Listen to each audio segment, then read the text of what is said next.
"This was my dad's jacket." She said it so quietly that Cole almost didn't hear her over the dying engine of his bike.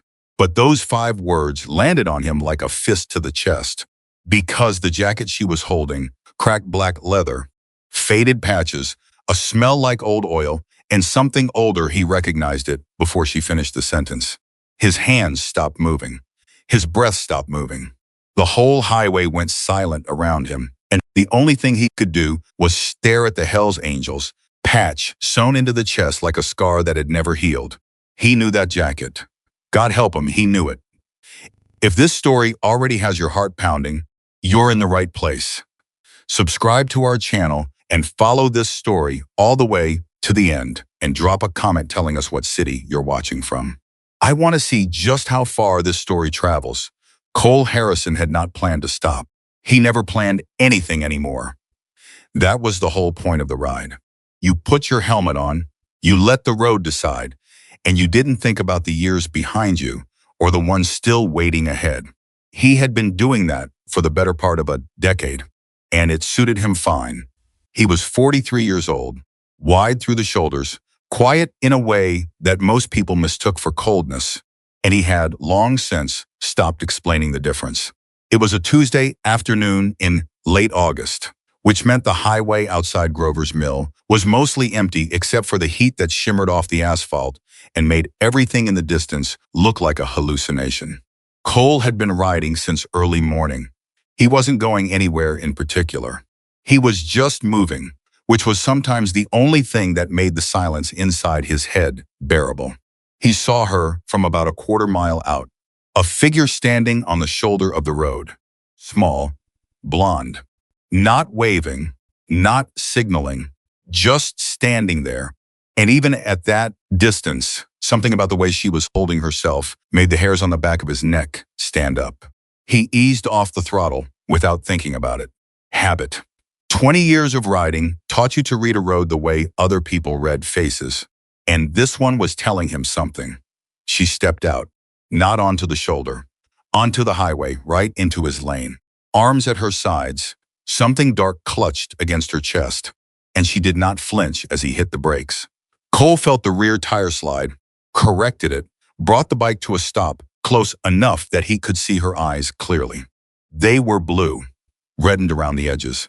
She had been crying, and she had stopped crying, and she was not going to cry again. He could see that decision on her face as plainly as anything he had ever read in his life. He cut the engine. For a moment, neither of them said a word. Cole sat on his bike with his hands still on the handlebars, staring at her over the top of his helmet visor, and she stood in the middle of a state highway in the August heat and stared back. Then she said it. "This was my dad's jacket." She held it out toward him, both arms extended, the leather dark and cracked and heavy-looking, the kind of jacket that had been worn 1,000 times and then kept folded in a drawer for years afterward. Cole reached up and pulled his helmet off. He hooked it on the handlebar and ran his hand across his jaw and looked at the jacket. The moment he saw the patch, everything inside him went quiet and strange. Not the Hells Angels patch. Every chapter had that. It was the other one smaller, stitched into the inner lining near the left breast pocket, barely visible unless you knew to look. A little eagle with one wing lower than the other. A detail so specific that it couldn't have been reproduced by accident. A detail that meant something only to a handful of people still alive. Cole climbed off the bike slowly.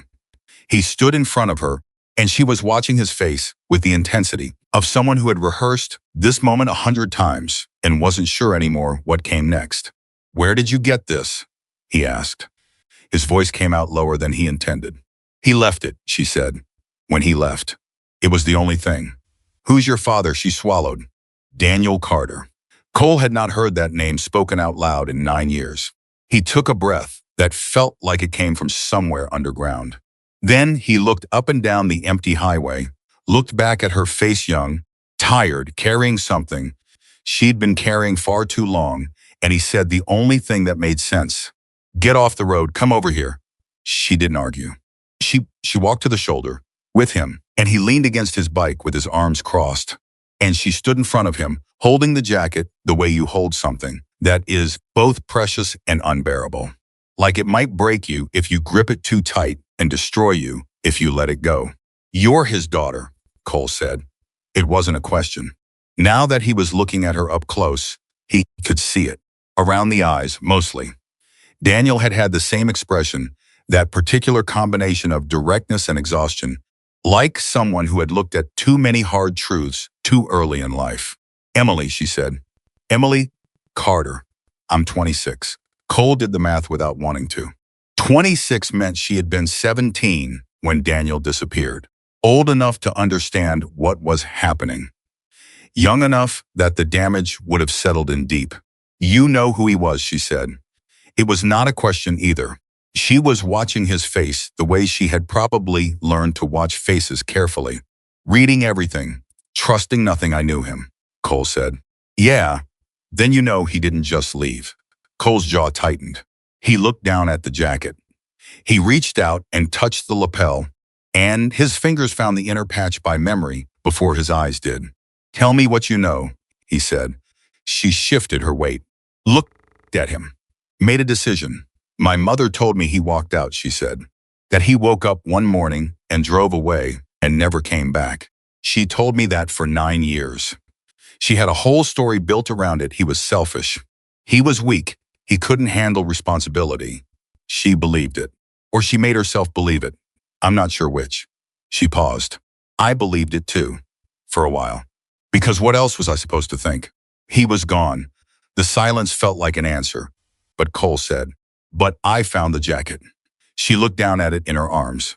About 2 months ago, my mom moved, and she was clearing out the storage unit, and she called me to come help, and I found it in a box at the back behind everything else.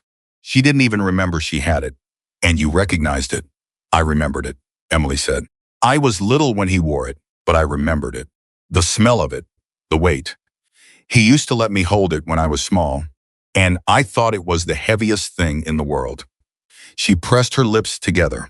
When I found it, I thought, okay, if he left, why did he leave the jacket? You don't walk away from your whole life and leave behind the one thing you were most proud of. That's not how people work. Cole said nothing, because she was right, and agreeing would mean opening a door he wasn't sure he was ready to open. I went through every pocket, Emily continued. Nothing in the outside ones. But in the inside lining, in this little zip pocket behind the left breast, she unfolded the jacket and showed him. The pocket was there, still zipped. I found a note. Cole's eyes moved to her face. What kind of note? Handwritten. My father's writing. I knew it the second I saw it. 4 lines. She reached into the pocket of her own jacket, a thin summer one, entirely too light for someone who had clearly been standing on this highway for a while, and pulled out a folded piece of paper. It was worn at the creases, handled too many times. She didn't unfold it. She recited it from memory. If something happens, the files are where the river bends twice. Don't trust Harlan. Keep him safe. Tell her her old man wasn't a coward. The silence on the highway was absolute. Cole had not moved. He could feel his heartbeat in his ears. Tell her her old man wasn't a coward. He had known Daniel Carter for 6 years before the man vanished.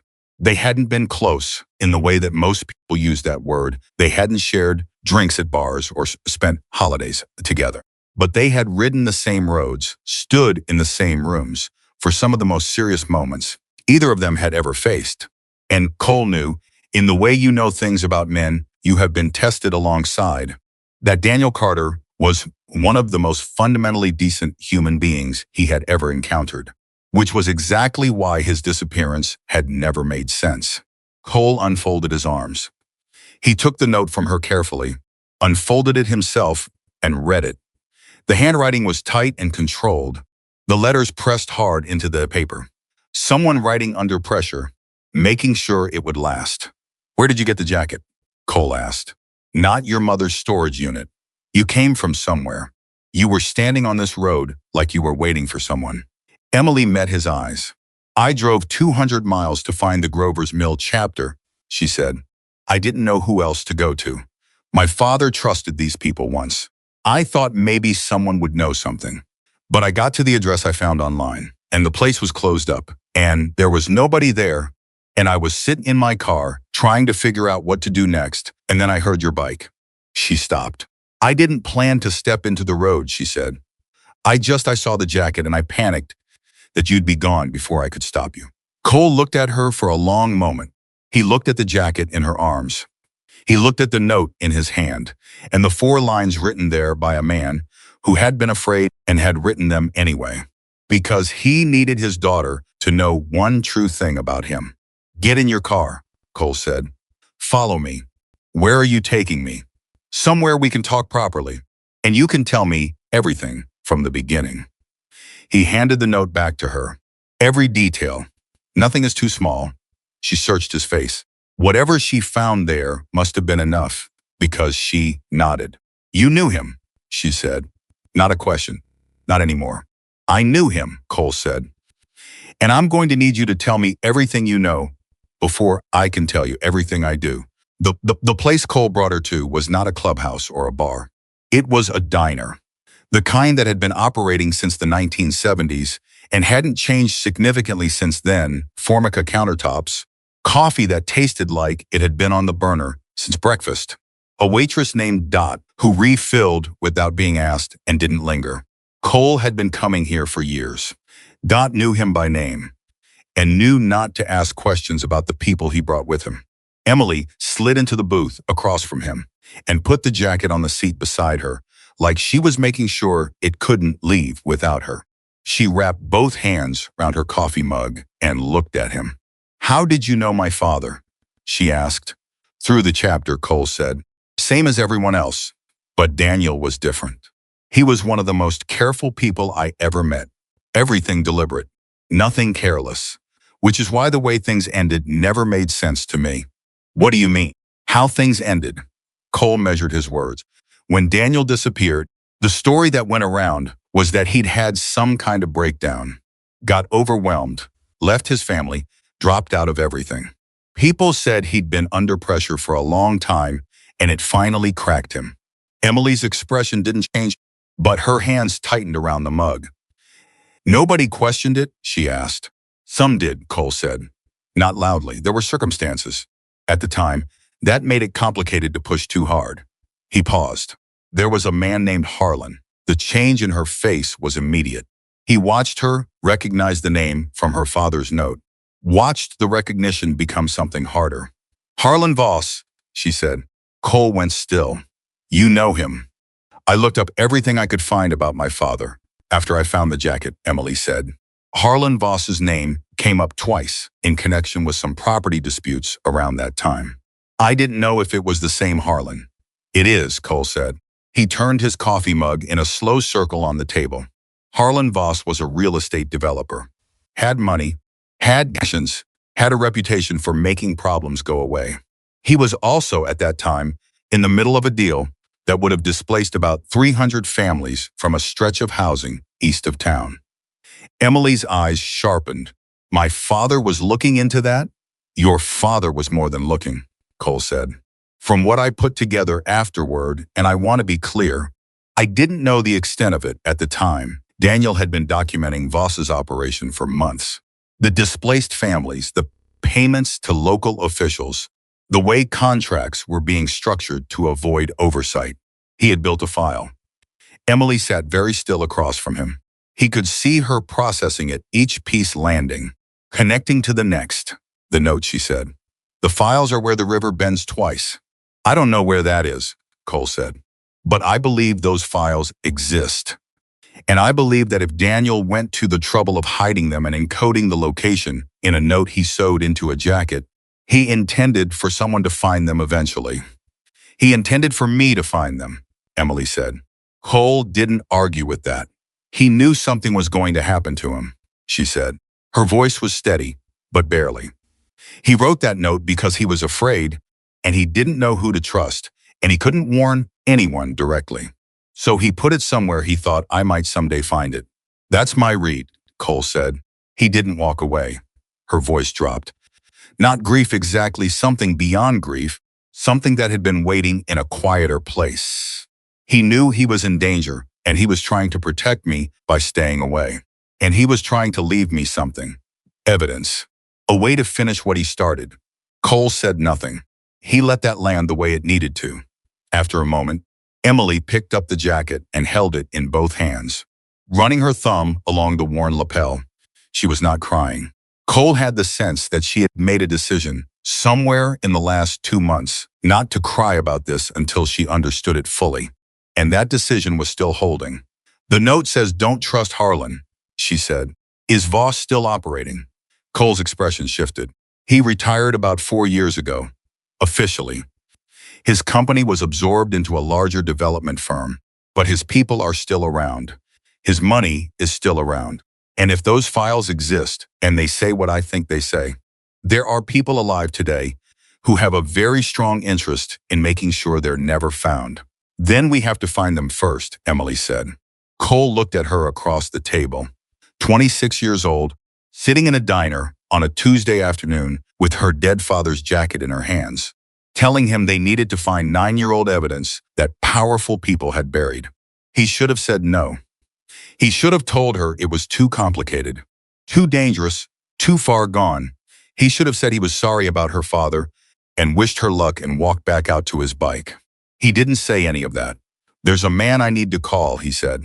"Someone who was closer to your father than I was. If those files exist, he'll know more than me about where to start looking." "Who is he?" "His name is Rudy. Ray Rudy. He and Daniel were tight for years." Cole pulled out his phone.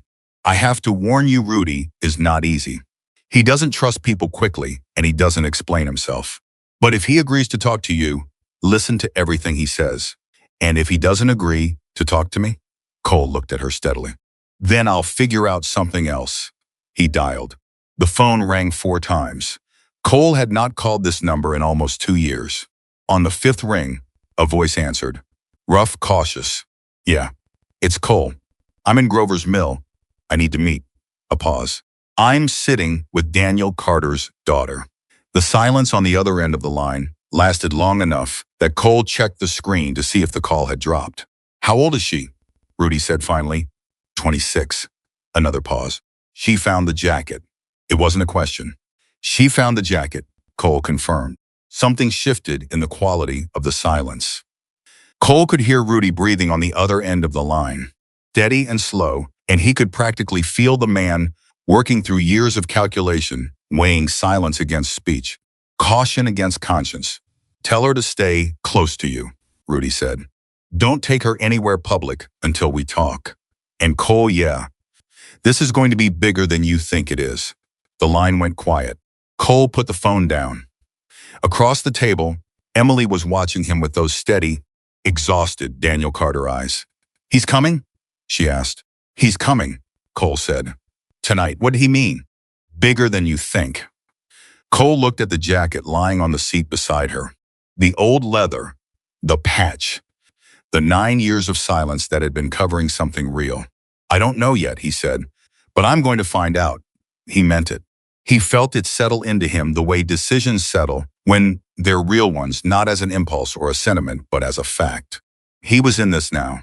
He had been in it the moment he saw that patch on the jacket and felt the bottom drop out of an old, unfinished story. Emily Carter had stepped into the road to stop a stranger. She had stopped the right one. Rudy arrived at 9 that night, driving a truck that had seen better decades, parking it at the far end of the lot, away from other vehicles, out of habit. He was 60-something, compact, with the kind of stillness about him that people either found reassuring or deeply unsettling depending on what they had to hide.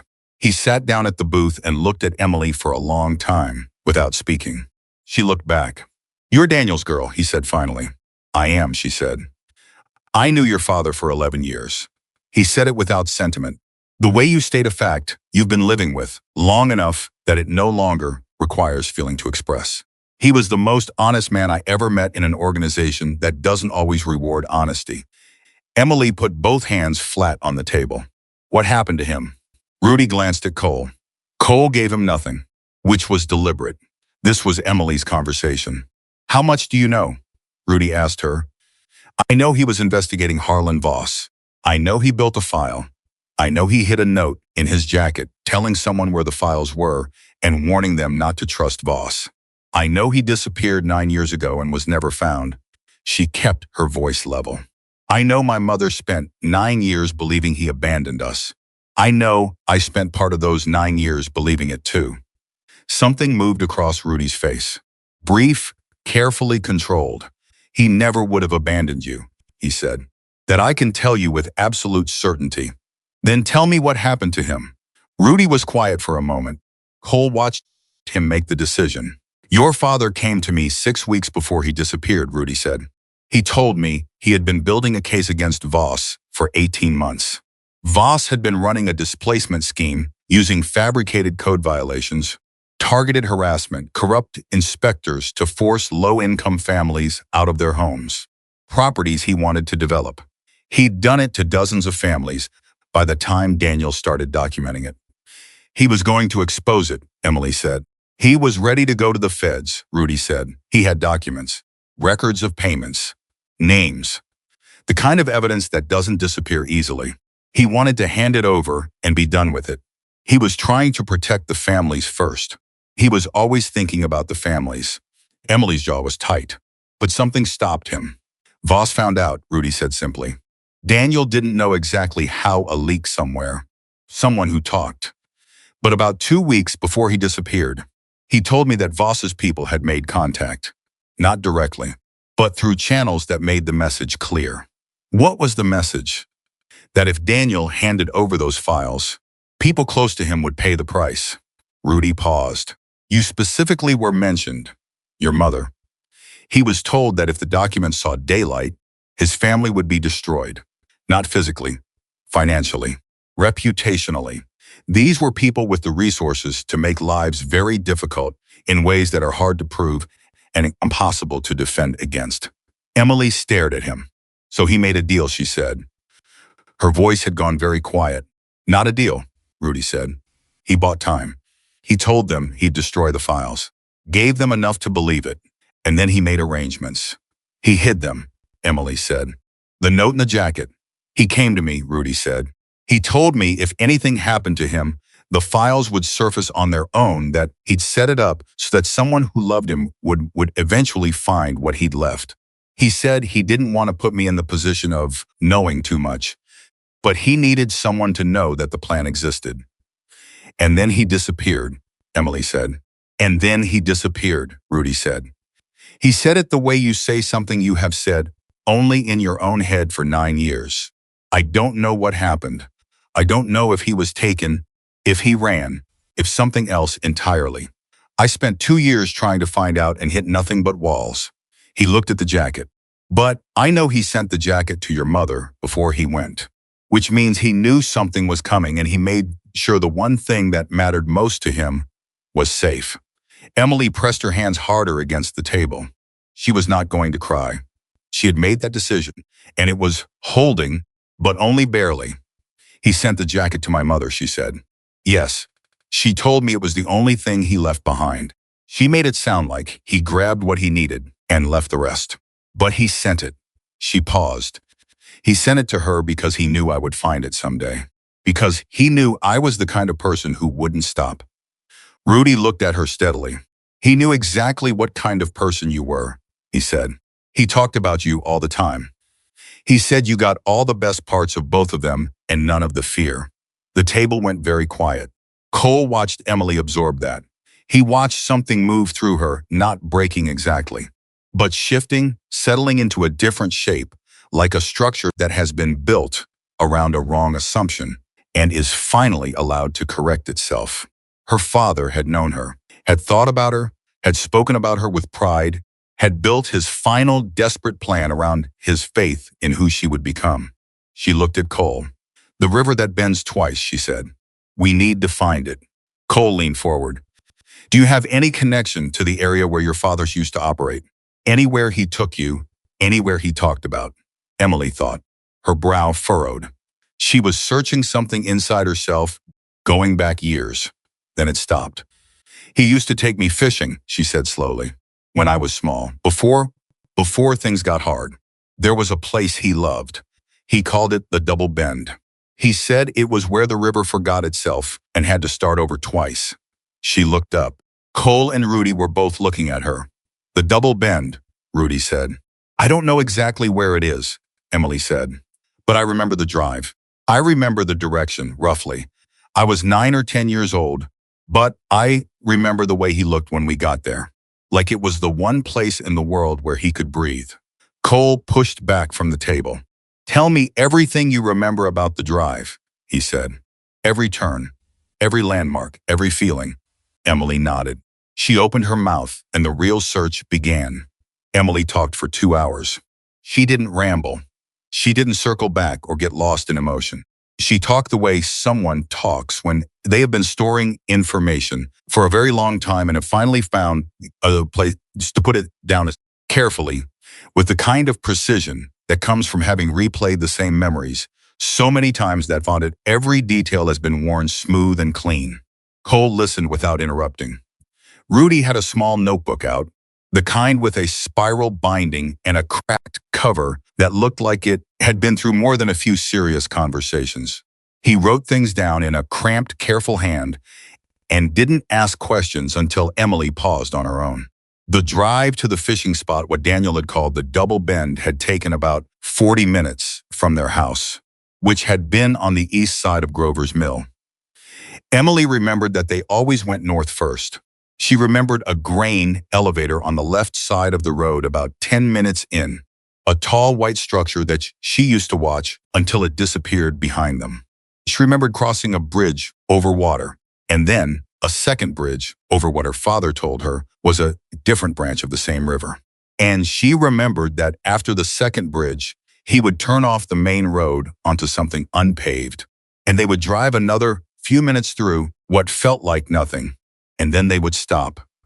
He kept a tackle box in the truck, she said. Red metal, the kind with the tray that folds up. He never remembered to clean the hooks after.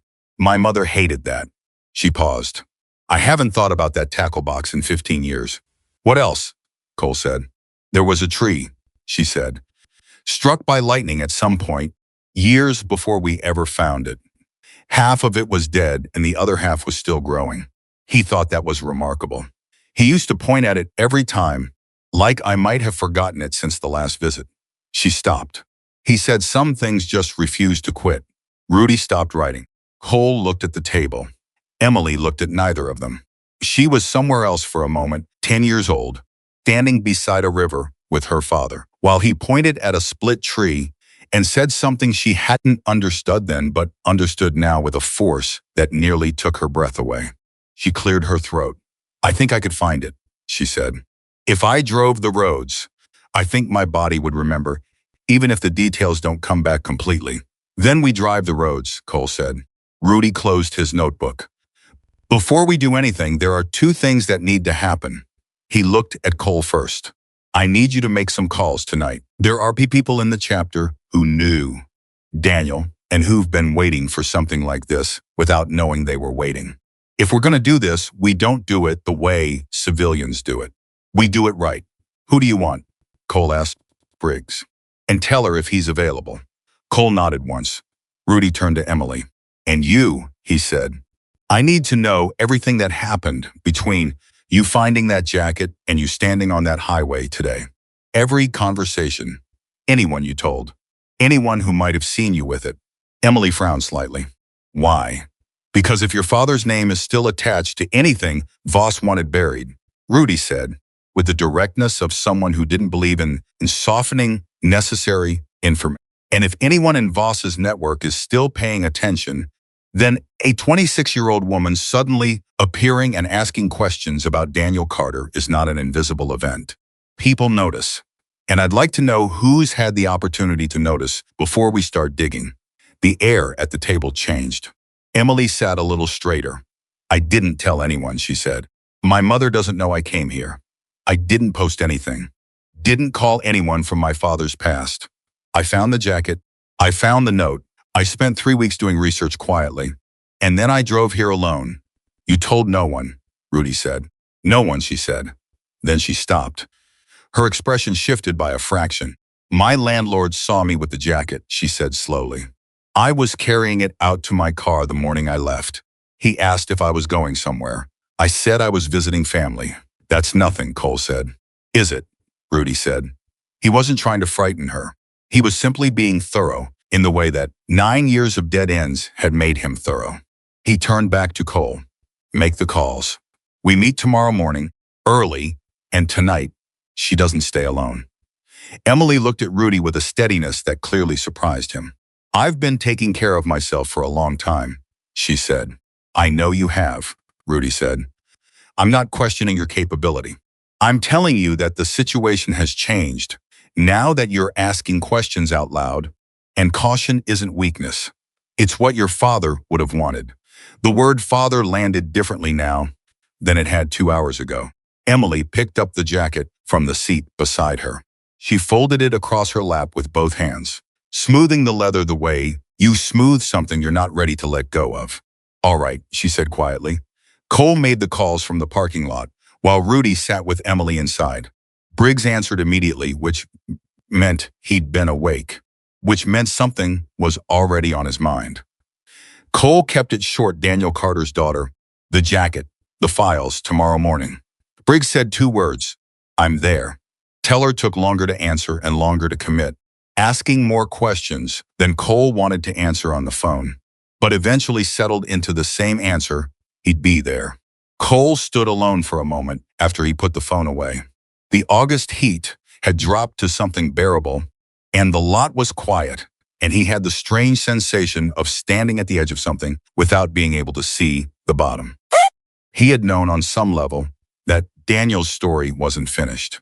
He had known it the way you know things you aren't ready to do anything about as a background fact, a persistent low note you've learned to ignore. But standing in a diner parking lot on a Tuesday night with Daniel's daughter inside and a 9-year-old mystery starting to breathe again, ignoring it was no longer an option. He went back inside. Emily was talking to Rudy about her mother. Not with bitterness, Cole noted that specifically, the absence of bitterness in her voice. She was describing a woman who had been dealt an impossible situation and had handled it the only way she could figure out, which was to build a story around the wreckage and insist the story was true until it became the only version she could live with. She's not a bad person, Emily said. She needed it to be his fault. If it wasn't his fault, then it was something else, something bigger, and she couldn't fight something bigger. She had a kid to raise. She did right by you, Rudy said. It was not a question. She did everything she could, Emily said. We don't see things the same way. We never did. She wanted to close the door on him, and I always wanted to open it.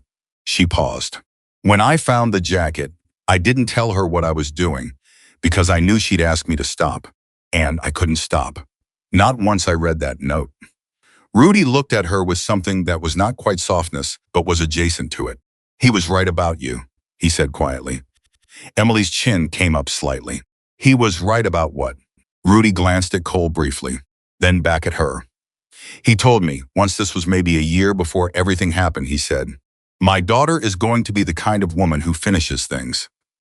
He said it like he was proud and scared at the same time. Rudy's voice stayed flat, but something behind his eyes wasn't. He said he hoped the things she needed to finish wouldn't be too hard. The booth was very quiet. Emily looked down at the jacket in her hands. I'm sorry they are, Rudy said. Me too, she said. Then she straightened. But I'm finishing this. They were on the road before 7 the following morning, the air still carrying the last of the night's coolness. Cole on his bike and Emily in her car with Rudy in the passenger seat. Briggs had arrived at 6:30 in a dark green pickup. A big, quiet man in his 50s with a gray beard and the particular composure of someone who had seen enough serious situations that this one registered as simply the next one. Teller had driven through the night and arrived, looking exhausted and sharp-eyed at the same time, the kind of alert that comes from too much coffee and a mind that won't stop working. They had gathered briefly in the parking lot of the diner before heading out, 5 people standing in the early morning, comparing what they knew and mapping what they didn't. Briggs had been the one to speak first, after Rudy laid out the basic situation. He'd stood with his arms crossed and listened to the whole thing, the jacket, the note, the files, Daniel's operation against Voss, and then he said, I always thought it was wrong. How it went. I said so at the time, and nobody wanted to hear it. Who didn't want to hear it? Cole asked. Briggs looked at him steadily. There were people in the chapter who were easier to manage with the story that Daniel cracked up and ran. Acknowledging the alternative meant asking questions about why nobody pushed harder to find him. And some people didn't want those questions asked. Cole felt something tighten in his chest. Are you saying someone inside the chapter? I'm saying some people were very comfortable with the silence, Briggs said carefully. I'm not saying more than that right now, but it's a thread. He looked at Emily. Pull carefully. Emily had nodded.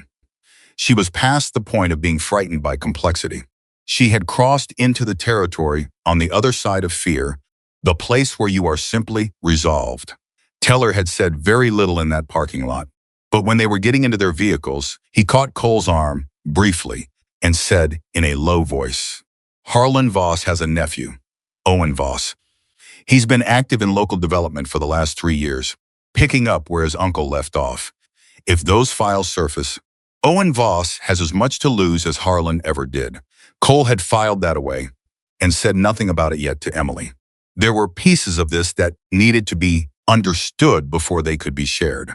Emily drove the North Road out of Grover's Mill with Rudy in the passenger seat, and her hands settled on the wheel in a way that Cole, riding behind them, recognized as the body taking over when the mind is working too hard to manage both.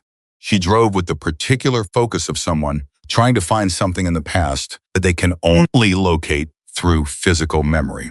At the grain elevator, she slowed without being asked to. That's it, she said. That's the one. Rudy looked at it. Didn't write anything down. Just nodded. They continued. She found the first bridge without hesitation, and the second one a mile further north. And when she turned off the paved road onto unpaved gravel without pausing to consider it, Rudy said quietly, your body remembered. I told you it would, she said. They drove another 3 minutes on the gravel road, and then Emily stopped the car. She sat for a moment without moving, her hands still on the wheel, staring straight ahead. It's walking distance from here, she said, down the bank to the left. You're sure? Rudy asked. I'm sure, she said. I can feel it. They parked and walked down through the uneven ground with Cole and Briggs on either side of Emily and Teller, ranging slightly ahead by instinct, the way a man does when he doesn't entirely trust what might be at the other end of a search. The sound of water came up to meet them before they saw it steady, moving real. Emily stopped at the bank. The river bent here in a wide, lazy arc, and then a short distance downstream it bent again, tighter, pulling the water back the way it had half intended to go before changing its mind a second time. The double bend, exactly what the note had described.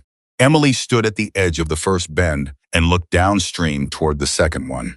Her face was doing something complicated and private. He used to stand right here, she said, right at this exact spot. He said if you stood at the first bend, you could see both turns at once. He said it was the only place he knew where you could see the river making up its mind. Nobody said anything. Cole was scanning the bank. His eyes moved methodically over the root systems, the larger rocks, the places where the land folded in ways that suggested deliberate concealment rather than natural formation. Teller was doing the same thing further along the bank. Briggs was standing slightly back, watching the surrounding area with the attention of a man who had learned a long time ago that it was always worth knowing who else might be watching. The tree, Emily said suddenly. She turned upstream, scanning, then she saw it. It was still there.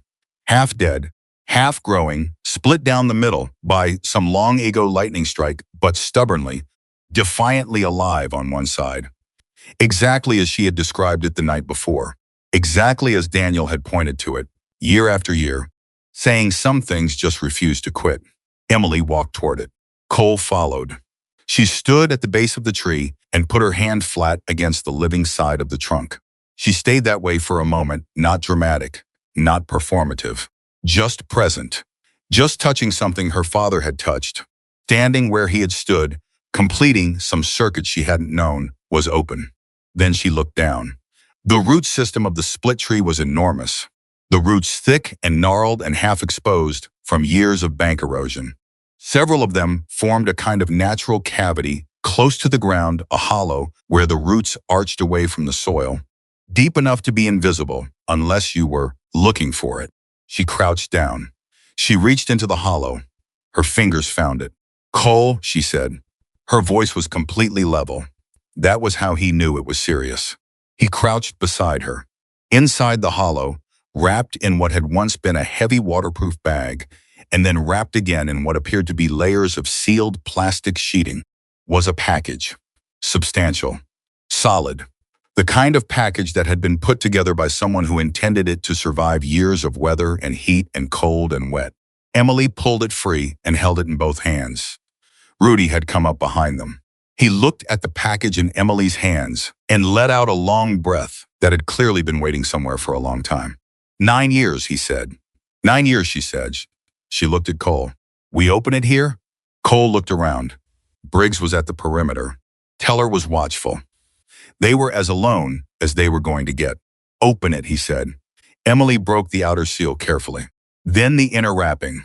The plastic sheeting peeled back to reveal a waterproof document case, hard-sided, with a numeric latch. She looked at it, and then she looked at Rudy.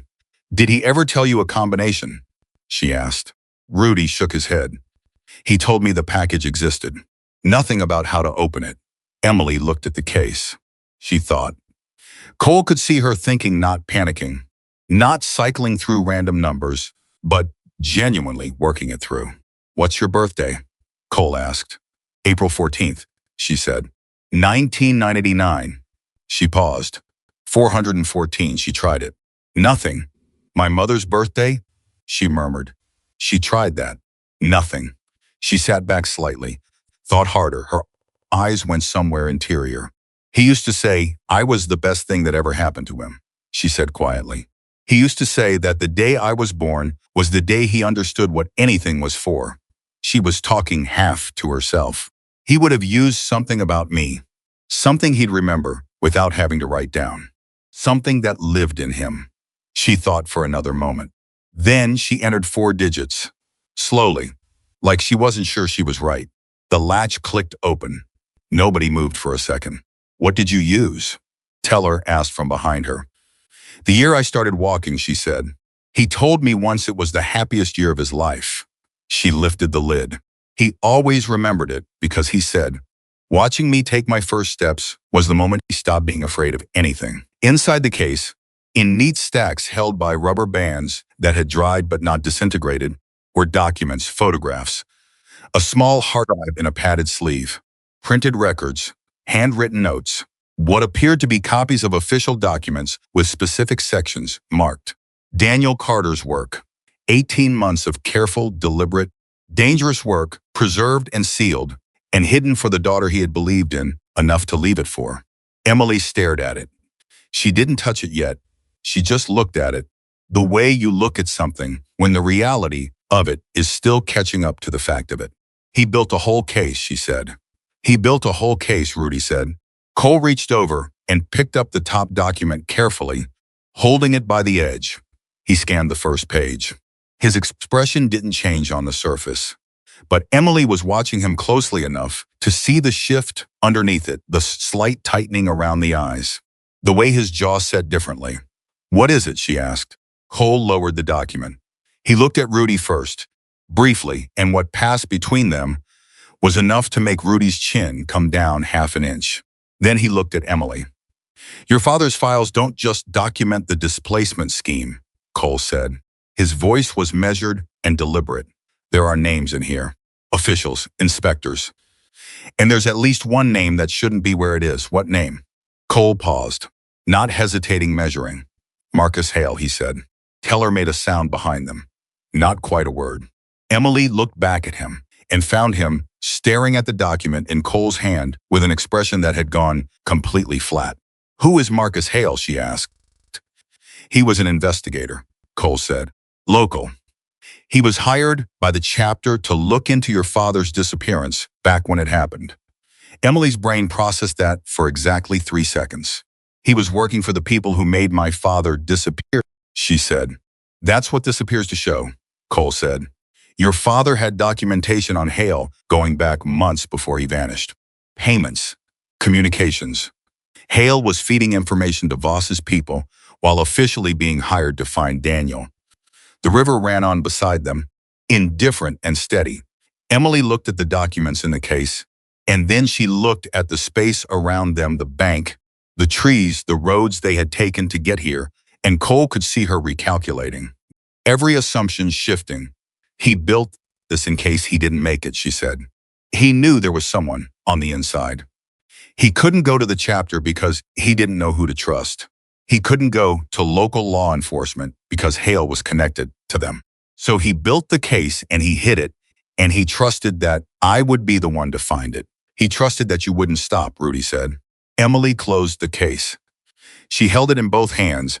This thing her father had spent 18 months building and then hidden for 9 years, and she took a breath that went all the way down. Who do we take this to? She asked. Not local, Cole said immediately. Not county. Federal. You know someone? She asked. Cole looked at Rudy. Rudy looked back with an expression that said he had been thinking about this specific question for longer than he wanted to admit. There was an agent, Rudy said slowly, federal. She was looking into Voss's operation independently, around the same time as Daniel. She never got traction because the local layer was dirty and kept blocking her. But if she's still on the right side of this, is she? Cole asked. There's one way to find out, Rudy said. Call her, Emily said. She was not asking. Rudy looked at her. Then he pulled out his phone. He scrolled to a number that had lived in his contacts for 9 years, stored under a name that meant nothing to anyone looking, kept there like a contingency for a moment, exactly like this one. He dialed. They stood on the bank of the double bend, the case of documents in Emily Carter's hands, and they waited. 3 rings, 4. Then a voice answered, female, careful. Who is this? Ray Rudy, he said. You told me 9 years ago to call you if I found something. I found something. A pause, long enough to mean the name registered. How big? The voice said. Rudy looked at the case in Emily's hands, at the documents, the photographs, the hard drive, at the 9 years of silence those materials represented, at the young woman holding all of it who had refused, from the time she was 17 years old, to accept a story that wasn't true. Big enough, Rudy said, and we have a witness. Another pause. Don't move the materials, the voice said. Photograph everything in place first. I'll have someone there within 4 hours. We need discretion, Rudy said. You have it, the voice said. Then is she Daniel's daughter? Rudy looked at Emily. Yes, he said. A short silence. Then he talked about her. When he came to us, he said she'd be the one to finish it. Emily heard that. She was close enough to the phone that she heard every word. Cole watched her face, watched the thing that moved through it, that complicated, private thing that happens when the person you lost turns out to have known you completely, and the knowledge of that comes 9 years too late and right on time at exactly the same moment. She pressed her lips together, held the case tighter. Tell her we're coming, she said. Rudy repeated it into the phone. The agent's voice came back, even and clear. I'll be ready. The call ended. Teller had moved back toward the slope leading up from the bank, his eyes on the surrounding area, his posture reading something that Cole clocked immediately. He walked over and stood beside Teller and said quietly, What do you see? Teller kept his eyes on the tree line above the bank. Probably nothing, he said. But Cole said, Dust on the road, Teller said, from before we arrived. Fresh tracks partially covering ours. Someone was on that gravel road in the last 24 hours. Cole kept his voice level. Who knows she was looking? That's the question, Teller said. Cole turned and looked back at Emily, who was standing with the case in her hands, talking quietly with Rudy, her expression resolved and steady. She had driven 200 miles alone, with her father's jacket and a handwritten note, and she had stopped a stranger on a highway, and she had led them to the exact right place. She had done everything right. But someone might have been watching. Cole walked back to Rudy and said in a low voice, We need to move. Now, not back the way we came. Rudy looked at him, looked at Teller, understood. Emily, he said. Calm and simple. The voice of someone who needs someone else to move without needing to understand everything first. We're going to take a different route back. We'll explain on the road. Emily looked at him. She read his face. She read Cole's face. She didn't ask questions. She tucked the case under her arm, held the jacket in her other hand, and walked toward the cars with the same steadiness she had carried since the moment she stepped into the highway and refused to move. Cole fell in beside her. Are we in danger, she asked, quietly, just to him. Probably not, he said. But your father was careful for a reason, and we're going to be careful for the same reason. She nodded once.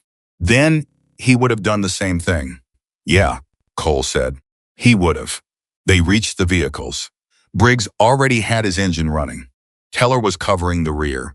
And somewhere behind them, the river bent twice in the morning light, still running in both directions at once. Exactly the way Daniel Carter had always said it did, like something that refused to settle for just one answer when the truth was big enough to need two. They took the long route back. Teller led in his truck, choosing roads that Cole didn't recognize, moving with the deliberate unpredictability of someone who had learned a long time ago that the fastest path between 2 points was not always the safest one. Briggs followed Emily's car from behind, close enough to be a presence, far enough not to crowd her. Cole rode alongside, staying in her peripheral vision, a constant that she could check without turning her head. Nobody talked on the road. They didn't need to. Emily drove with the document case on the passenger seat beside her, one hand on the wheel and one resting on top of the case the way you rest your hand on something you are not yet willing to believe is real. The jacket was in the back seat. She had put it there carefully, like it was sleeping. Rudy watched the mirrors. They made it back to the diner without incident, and when they pulled into the lot and got out and stood together in the morning air, there was a collective exhale that nobody named, but everyone felt. Nobody followed us, Teller said. Not a question. A report. Not on the roads we took, Briggs said. Anything before that I can't say. Cole looked at Emily.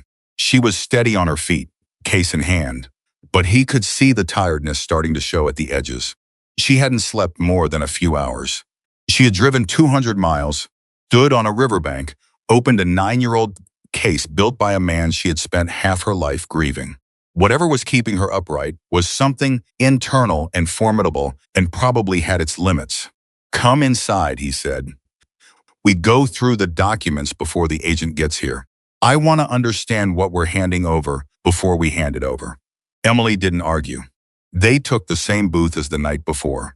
Dot refilled coffee without comment. The diner was quiet at this hour, 2 other tables occupied. Nobody close, nobody paying attention to a group of people who looked like they hadn't slept and were doing something serious with a hard-sided case that one of them wouldn't put down. Emily opened the case on the table. For a moment, all 5 of them just looked at it. The stacked documents, the photographs, the small hard drive in its padded sleeve. 9 years old, smelling faintly of the river despite the waterproofing. The most important thing any of them had touched in a long time. Cole picked up the first stack and began reading carefully. Teller took the photographs. Rudy opened the handwritten notes, and the moment he saw Daniel's handwriting, his expression did something brief and complicated that he managed quickly. Briggs watched the door. Emily read alongside Cole, leaning slightly in, her eyes moving fast. She had the same quality her father apparently had, the ability to absorb information quickly and without visible reaction, processing it internally before deciding what it meant. The documents were meticulous. Daniel Carter had spent 18 months building something that would have been difficult to dismiss, even by people who wanted to. He had not just collected allegations. He had collected proof. Payment records with account numbers. Copies of inspection reports with falsified dates. Photographs of properties before and after with timestamps and GPS coordinates. Signed testimonials from displaced families, notarized, kept in a separate sleeve. A chronological log of every significant event in Voss's displacement operation, cross-referenced against public records that showed the official story contradicting the real one at every major point. And then there was the section on Marcus Hale. Cole slowed when he got there. He spread those pages flat on the table and looked at them without speaking for a full minute. Hale's name appeared across 6 pages. Bank records showing payments from a shell company connected to Voss's operation. 11 payments over 14 months, each one deposited the week after a significant event in Voss's campaign against the families he was trying to displace. A communication log, not emails, which could be traced too easily, but handwritten records of phone calls, dates and durations, and brief summaries in Daniel's compact script. A photograph of Hale meeting with a man identified in a caption as Roy Fenner, Voss's operations manager, in a parking lot of a restaurant 40 miles from Grover's Mill. Hale had not just been connected to Voss's network. He had been operating as a deliberate intermediary between Voss and the chapter's investigative process, reporting everything back, ensuring that any official inquiry into Daniel's disappearance went exactly nowhere. He was the reason nobody found anything, Teller said. He had been reading over Cole's shoulder. He was the reason nobody was supposed to find anything, Cole said. Emily was reading the same pages, and her face was doing the work of someone who is making herself look at something that is very hard to look at because not looking would be worse. He sat in rooms with the people who were supposed to be looking for my father, she said. He answered their questions. He filed reports. He was the one they trusted. Yes, Cole said. And the whole time he was making sure they looked in the wrong direction. Yes. She set the pages down. She picked up her coffee. She drank it. She did all of this with a composure that Cole found quietly remarkable. And then she said, "Is Hale still alive?" "As far as I know," Cole said. "Is he still local?" Rudy looked up from the handwritten notes. "He retired 2 years ago. Moved about 60 miles north. We're not going anywhere near him," Cole said. He looked at Emily directly. "I know what you're thinking. We let the federal process handle Hale. That's what your father built this for, not for a confrontation, for a case. He was building something that would hold up in a courtroom. We honor that by using it the way he intended." Emily held his gaze. "I wasn't thinking about confrontation," she said. "I was thinking about how a man can spend 2 years pretending to look for someone and then go home every night and sleep." Cole didn't have an answer for that. Teller set the photographs down on the table in a row, face up. They were a sequence, not photographs of people, but of properties, before and after. Families visible in the before shots, ordinary American life, kids in yards, cars in driveways. The after shots empty, structures in various stages of demolition or conversion, the human evidence of those lives scrubbed out. "How many families?" Emily asked. "Based on these photographs and the testimony log," Teller said, "I count at least 47 properties. More if some are grouped." The number landed on the table like something physical. 47 families, pushed out through fabricated violations and targeted pressure and a corrupt system that was supposed to protect them. 47 families who had lost their homes, their stability, their faith in the institutions that were supposed to be neutral, and one man who had tried to stop it and had been erased for the attempt. He documented every single one of them, Emily said. "He did," Rudy said. He was still holding the handwritten notes. His voice had gone a register lower. He went to every family. He talked to them, got their testimonies, kept records. He did it all quietly, on his own time, without telling most of the people around him what he was building. "Because he didn't know who to trust," Emily said. "He trusted me enough to tell me the plan existed," Rudy said. "But not the details. He said the less I knew specifically, the safer I was." He paused, and the safer the case was. Cole had reached the hard drive. He held it up briefly. "We won't know what's on this until we have the right equipment. But based on everything else, I'd bet it's digital copies of everything in this case, plus whatever he couldn't print." "The federal agent will have what she needs to access it," Briggs said from his post near the door. It was the first thing he'd said in an hour, and it landed with the authority of someone who spoke seldom and chose well. Cole looked at the time. Just past 9 in the morning. The agent had said 4 hours from Rudy's call, which had been made a little before 7. That put her arrival around 11, maybe 11:30. 2 more hours, he said. We go through everything again, Emily said. I want to understand all of it before anyone else touches it. Nobody objected. They went through it again. Slower this time, more methodically, Emily asking questions as she read, and Cole and Rudy and Teller answering what they could and noting what they couldn't. It was not comfortable work. It was the kind of work that requires you to hold still inside while the information moves through you. And Emily did it with a focus and a steadiness that made Cole think, more than once, that Daniel Carter had been right to trust her with this. Halfway through the second pass, Emily stopped on a page she hadn't looked at closely the first time. It was near the back of the document stack in a section that appeared to be Daniel's personal log rather than case documentation, narrower margins, more abbreviated language, dated entries that read more like private notes than formal records. She read one entry, then she read it again. Cole, she said. Her voice had changed. He looked over. She handed him the page. The entry was dated 6 days before Daniel Carter's disappearance. Cole read it slowly. Daniel had written, Roy Fenner came to the house today. Didn't come inside. Stood at the end of the driveway. That was the message. I understand it. Going to put the case somewhere safe tonight and then figure out the next move. If I can't find a way through this that keeps him and her mother out of it, then I'll find a way around it, whatever it takes. She is not going to grow up thinking her father was a man who quit. Cole lowered the page. Rudy had been watching his face. What is it? Cole handed him the page. Rudy read it. He set it down on the table with deliberate care. Emily was looking at neither of them.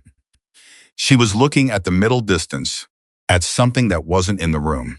6 days before he disappeared, she said. Yes, Cole said. He went to hide the case that night. That night. And then 6 days later, he was gone. Emily, something happened in those 6 days, she said. She turned and looked at Cole with an expression that was not grief and was not anger and was not despair, but was something that lived at the exact center of all three, looking steadily outward. He hid the case. He was trying to find a way through that kept us safe. And then 6 days later, he was gone. We don't know what happened in those 6 days, Cole said, carefully. I know, she said, but someone does. The table was very quiet. Teller was the one who said it, because Teller was the kind of man who said the things others were thinking but weren't ready to say out loud. Fenner, he said. Roy Fenner was Voss's operations manager. He went to Daniel's house. He delivered the threat personally. If something happened to Daniel in those 6 days, Fenner would know, Emily said. Fenner would know, Teller agreed. Cole looked at Rudy. Is Fenner still alive? Emily asked. Rudy's expression was very controlled. Yes, he said. He runs a trucking company now. About 40 miles east, Emily nodded slowly. Then at some point we need to talk to him. At some point, Cole said. After the federal contact. After the documents are secure. In the right order. In the right order, Emily said. Not agreeing and not disagreeing. Just marking it. Briggs spoke again from near the door. Vehicle in the lot. Been there 10 minutes. Nobody's gotten out. The shift at the table was immediate and wordless. Teller moved to the window without looking like he was moving to the window. Rudy's hand went to his jacket pocket. Cole stood up slowly, unhurried, and stretched in the exaggerated way of someone who has been sitting too long. Emily watched all of this and stayed still. She put both hands flat on the document case and waited. Teller came back to the table. Dark blue sedan. 2 people inside. Not looking at the diner. Looking at the parking lot. At our vehicles, Cole said. At your bike, Teller said. Specifically, Cole considered that. His bike was not an invisible object. It was distinctive, had been his for 15 years. And people in certain circles knew it. Being spotted on the road was always possible. Being followed was a different level. How long since we arrived, he asked. 40 minutes, Briggs said. And they've been there 10 minutes, Cole said. They weren't here when we pulled in. They came separately. He looked at Rudy. They didn't follow us from the river. They knew where we were going. Nobody knew where we were going, Rudy said carefully. Nobody we told, Cole said. The distinction mattered, and everyone at the table knew it. Emily spoke very quietly. The gravel road, she said. The fresh tracks, Teller saw. If someone was watching the river, beforehand watching to see if anyone came, they wouldn't need to follow us from there. They could just know where we'd go next. The diner, Teller said. It's the only place in the area associated with any of us, Cole said. If someone has done any background on me, this place comes up. So they know who you are, Emily said. They knew who my bike belongs to before they saw it just now, Cole said. Rudy's jaw was tight. The question is who sent them and what they know. And what they want, Teller said. Cole looked at the document case under Emily's hands. At the hard drive. At the 9 years of carefully constructed evidence that had survived a riverbank and a waterproof case and a young woman's refusal to accept the story she'd been given. He made a decision. Briggs, he said, go out through the kitchen. Diner's been here 40 years. There's a side exit. Come around and get a plate on that car. Briggs was already standing. Don't engage, Cole said. Plates only. Briggs nodded and disappeared toward the back. Cole looked at Emily. The case doesn't leave your hands, he said. If anything happens that I don't like the look of, you go out the same way Briggs just went. Teller goes with you, she asked. I'll be right behind you, he said. But I may make a stop first. What kind of stop? The kind where I have a direct conversation with whoever's in that car, he said. Emily looked at him for a moment. Cole, she said. My father tried to handle this carefully and quietly and alone. Look how that went. The words were not an accusation. They were information, delivered cleanly, the way her father had apparently delivered information. Cole heard them as they were meant. I'm not going alone, he said, and I'm not handling it quietly. I'm going to walk out there and let them know, clearly, that whatever they were hoping to find out by sitting in that lot, they've already failed, because what they're looking for is about to be in federal hands. Emily held his gaze. That's going to provoke a reaction. I'm counting on it, Cole said. A provoked reaction tells me who we're dealing with. A careful one is harder to read. Before Emily could respond, Briggs came back through from the kitchen entrance. He slid back into the booth and said two things. Nevada plates. Rental. Then and the driver just made a phone call. Short. Maybe 30 seconds. Reporting in, Teller said. Reporting what? Emily asked. That we're here, Cole said. And probably that we have the case. They can't know what we have, Rudy said.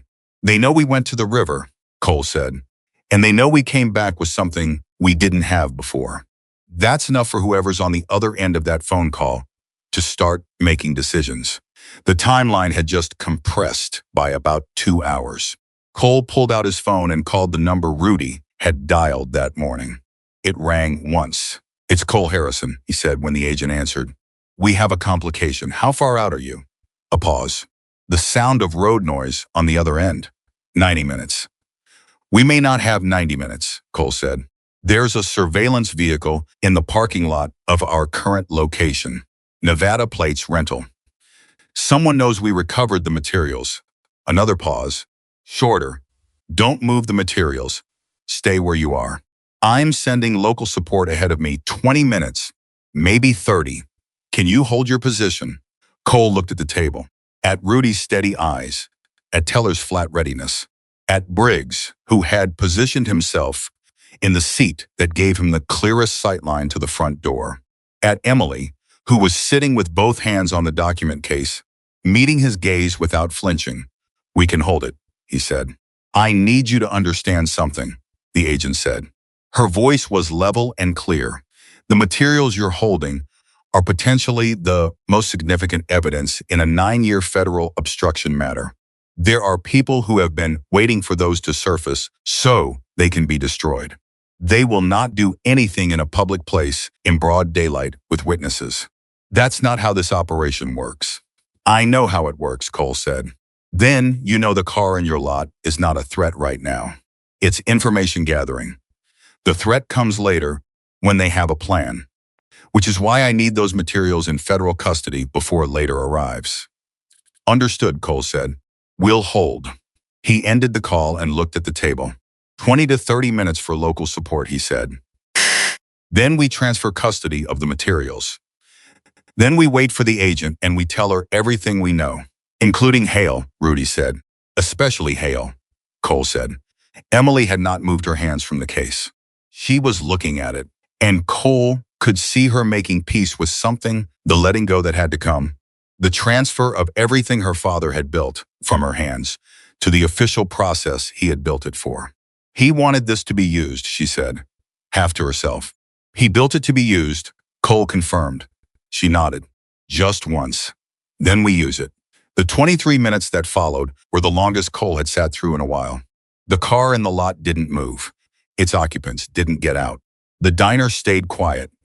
Dot refilled coffee twice without being asked and without making eye contact, which was either excellent professional instincts or the kind of weariness that comes from 40 years of serving people who were in the middle of things she didn't want to know about. Nobody at the table talked much. There wasn't much left to say that hadn't been said. The work now was waiting, and the kind of people around that table knew how to wait. Emily organized the documents back into the case. She was methodical about it, putting each page back in the order they'd found them.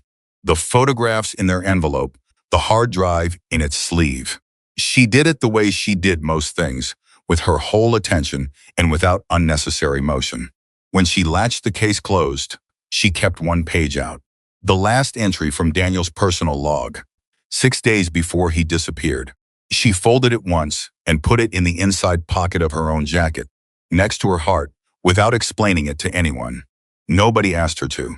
The local support arrived in an unmarked car. 2 agents in plain clothes who came in through the front without drawing attention, showed credentials to Cole quietly, and positioned themselves at 2 points in the diner without making it obvious that was what they were doing. The car in the parking lot left within 4 minutes of their arrival. They made the agents, Teller said. Good, Cole said. Let them go report it. The next hour passed with a different quality. The immediate pressure lifted enough to breathe, but the weight of what was coming settled in underneath it. Emily sat with the case in her lap and talked with Rudy in a quiet, steady way, asking him things about her father that had nothing to do with Voss or files or disappearances, small things, daily things, what he was like in ordinary moments, what made him laugh, whether he was as serious as she remembered or whether that was a 9-year-old's imperfect memory of him. Rudy answered every question with the care of a man who understood that he was being trusted with something irreplaceable. He told her about a time Daniel had gotten genuinely lost on a back road and refused to admit it for 45 minutes, while Rudy watched him drive in a determined circle. He told her about Daniel's particular hatred of gas station coffee and the lengths he would go to avoid it. He told her that Daniel used to carry a photograph in his wallet, just one, kept in the first slot, and that it was a picture of Emily at about age 7, sitting on a fence post somewhere, with her arms out and her face tipped up like she was trying to catch something invisible. Emily listened to all of it. Her expression was quiet and open, and Cole, watching from across the table, thought he understood for the first time what it means to receive someone back from the dead, not the person themselves, not whole, not alive, but the shape of them in other people's memories, the outline left behind that can be touched and held and kept. The federal agent arrived at 11:47. She was younger than Cole had expected from her voice, mid-40s, dark hair, moving with the compact purposefulness of someone who had been in motion for a very long time and had learned to think clearly inside it. She came in through the front, shook hands with Rudy first, briefly, then looked at Emily with an expression that was professional and human at exactly the same time. Sarah Mack, she said. I was the federal investigator on the Voss file 9 years ago. I know, Emily said. Rudy told me. Mack looked at the document case. May I? Emily held it out. Mack took it with both hands. She set it on the table and opened it, and what happened on her face in the next 30 seconds was something Cole would not forget, not excitement exactly, not triumph, but the profound and particular satisfaction of a person who has waited 9 years for a wrong thing to become right and is watching it begin. She went through the first stack quickly, then slowed on the hail section. Her jaw tightened. She looked up at Rudy. He documented hail. Completely, Rudy said. This is enough, she said. She said it the way people say things they have rehearsed, being careful about saying. This is more than enough. She looked at Emily. Your father's work was extraordinary. What he built here, under the circumstances he was working under. She stopped. Started again. He deserved a better outcome than the one he got. Emily held her gaze. He's going to get a better outcome than the one he got, she said. That's what this is. Mac held the look for a moment. Then she nodded. Yes, she said. It is. She reached into her bag and produced an evidence chain form and set it on the table. She looked at Emily. You're the finder of record. You sign here, and then it's in federal custody and the process begins. Emily looked at the form. She looked at the case. She thought about a red tackle box with dirty hooks and a lightning split tree on a river bank and a man who used to point at it every single time like she might have forgotten because he needed her to know that some things refused to quit. She picked up the pen. She signed her name. And as she set the pen back down, the door of the diner opened and two men walked in who were not agents and were not locals, and whose faces Cole recognized in the first half second with the particular cold clarity of recognition that comes too fast to be anything but instinct. One of them was Owen Voss. He was younger than his uncle had been in the photograph's late 30s. Expensive jacket, the kind of face that had learned to look pleasant while thinking something else entirely. He looked at the table, at the case, at the federal agent, at Emily, and then he looked at Cole. Mr. Harrison, he said. His voice was steady and conversational. I think we need to talk. Cole stood up from the booth in a single smooth motion. He was between Owen Voss and the table, before anyone in the room had fully processed what was happening. The time for talking, Cole said, was 9 years ago. Owen Voss looked past him at the document case, at the evidence form, at the federal agent, whose hand had moved to her jacket in a way that was not casual. Something shifted on his face, not panic, but the specific expression of a man who has just watched a door close that he needed to stay open. That case contains materials that are the subject of He Started. That case, Max said clearly from behind Cole, her credentials already out and open, is now in federal custody. And you are going to want to stop talking and start listening. Mr. Voss. The second man with Owen Voss took a step forward. Briggs, who had not moved from his seat, said one word. Quietly, evenly. The kind of voice that doesn't need volume to land. Don't. The man stopped. Owen Voss looked at the table one more time. At Emily, who had not moved, who was sitting with her spine straight and her hands folded in front of her, and her father's eyes looking back at him out of her face.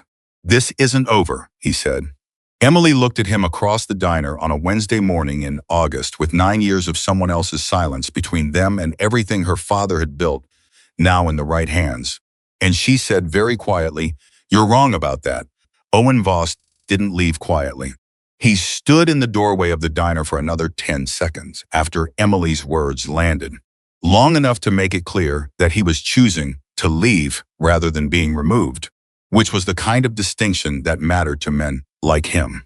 His companion broader, quieter, the type who exists to stand slightly behind someone and make them feel safer, stepped back first. Owen followed, but slowly, and he kept his eyes on the document case in Mac's hands until the door swung shut behind him. Nobody at the table moved for a moment. Then Teller said, He'll make calls from the parking lot. Let him, Mac said. She was already photographing the evidence chain form with her phone, sending it somewhere official before Owen Voss had time to involve anyone who might complicate the chain of custody. The moment that form was signed, this material was federally protected. Any interference from this point forward is obstruction. Mr. Voss is smart enough to know that. Is he? Cole asked. Mac glanced at him. Smart enough not to do anything in the next 5 minutes. Yes. After that, she closed the case and latched it. After that, he becomes my problem, not yours. Cole watched the parking lot through the window. Owen Voss's car was still there. He couldn't see what was happening inside it. Emily was sitting with her hands in her lap, the posture of someone who has just handed off something enormous and is still adjusting to the weight of not carrying it. She was watching Mac work the methodical, practiced efficiency of a federal agent who had been waiting 9 years for this particular task and intended to execute it without error. "What happens now?" Emily asked. Mac looked up. "Now we move these materials to a secure facility for processing. The digital drive gets analyzed first. If it contains what I think it does, we'll have enough to convene a grand jury within 60 days. She paused. "Marcus Hale will be contacted within the week. My office has been aware of Hale's general involvement for some time, but without documentation, we had nothing actionable.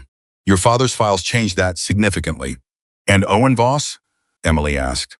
"Voss has been under a passive watch for about 18 months, Max said. He's been continuing certain aspects of his uncle's operations through different corporate structures, more carefully layered. These documents may not touch him directly, but they establish the pattern going back to Harlan, which creates the foundation for a broader inquiry." She met Emily's eyes. "It will take time. I want to be honest with you about that. This is not going to resolve in a week. The legal process is slow, and it is frustrating, and there will be moments where it looks like nothing is happening. But it is going to move." Emily nodded. "I understand slow," she said. "I've been waiting 9 years." Mac held her gaze for a moment. Something passed between them that was not entirely professional, the recognition between two people who both understood push against a wall that wasn't moving and keep pushing anyway. "There's one more thing," Max said. She set the case down and reached into her own bag. She produced a sealed envelope, smaller than a business envelope, and held it out to Emily. This was in the federal file. Not the Voss file, a separate file that was open when your father made initial contact with my office. Before everything fell apart, he submitted a personal statement of intent, standard procedure for protected witnesses. At the time it was sealed and filed, and because of Hale's interference, it never reached the right people." She paused. "I found it 8 months ago when I was reviewing the original file. I kept it sealed because it was addressed to you." Emily looked at the envelope. Her name was written on the front in handwriting she recognized before she fully processed recognizing it. Small, tight, pressed hard into the paper. Her hands were completely steady when she reached out and took it. She didn't open it immediately. She held it in both hands and looked at her name in her father's writing and breathed. Cole watched her and said nothing. Rudy looked at the table. Teller and Briggs found things to look at that were not Emily Carter holding a letter from her dead father. "I'll give you a moment," Max said. She picked up the document case and moved toward the 2 local agents, speaking to them quietly, her back to the booth. Emily broke the seal. Inside was a single, folded sheet of paper. She unfolded it. She read it. She read it once, straight through, without stopping. Then she sat very still for a moment. Then she read it again. Slowly, the way you read something, when you want to make sure you are getting every word exactly right. When she looked up, her eyes were bright and dry. She had been making the decision not to cry since she found the jacket, and she was still making it, and it was holding. She looked at Cole. "He says he's sorry," she said. Her voice was steady. "Not for what he did. For the fact that it cost her something it shouldn't have cost her. He says," she stopped briefly, restarted. "He says that if she's reading this, then she found the jacket, and if she found the jacket, then she never stopped looking. And if she never stopped looking, then she's the person he always knew she was. And that makes him prouder than he has words for." She folded the letter, put it with the log entry in her inside pocket, next to her heart, where both of them would stay. "He also says," she said, and her voice changed register slightly, "that the fishing spot is worth keeping, that the double bend is still one of the finest pieces of river he ever found, and that she should go back sometime when it isn't about work." Rudy made a sound that was not quite a laugh, but came from the same place. Cole felt something shift in his chest, not grief exactly, but the particular weight of recognizing goodness in someone who wasn't there to see it acknowledged. "He was a good man," Cole said. "He was," Emily said. Simply, Completely. She picked up her coffee, which had gone cold, and drank it anyway.